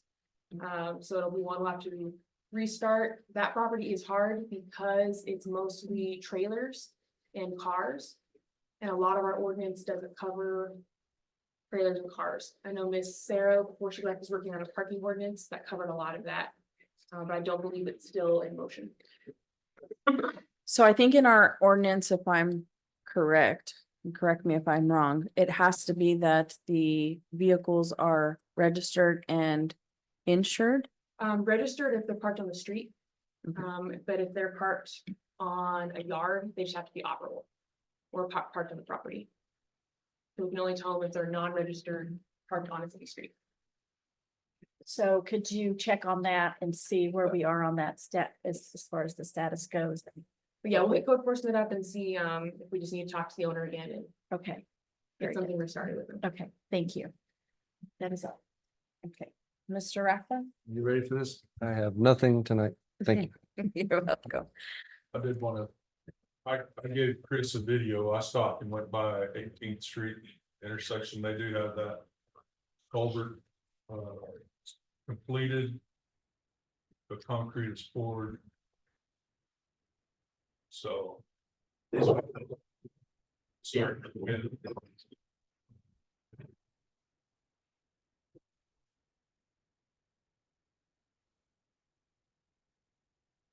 They still have to do the aprons and then they can do the erupts. But they are making progress, so. I doubt they're gonna be done by the end of the month, but. There's no rain days away. Okay, and the only thing that I have, Miss Kelly, on the reissue of, properties is the one on First Street as well. That one's filling back up as well, so. Is that the one by the storage? Yes, Yes, ma'am. and that resident has been calling that, it was getting cleaned up. Well, some of the residents around there, but now the junk is kind of getting back. This stuff is kind of getting back into the yards. There's another one on First Street. It's right next to a rental of mine. So if I could give you that address, it's getting bad. Yes, sir, please do. 913 East First. There's a couch in front of it. First or fur? East First Street, first. And then the only other thing is that I did talk to the property owner of Valentine. Linen cleaning, whatever it was, the laundry. He said he does board that up like 5 or 6 times, but he does have no trespassing listed on his property. And Mr. Valdez, you can maybe help me with this one. So if somebody comes in and they are there and they've already been trespassed, do we do we arrest them? Do we fine them? Do we send them to court? Take them into custody. Okay, so, do you just keep a list of who's been trespassed from that actual? You catch them on there, we can talk to the business owner, Okay. that want them to promote trespass, we fill out the forms and we house them in the apartment, like, they're uploaded to our system, so we run them. They'll be reconciled with this person is. Okay, perfect. Okay, and he is going to work on getting that boarded up, just FYI.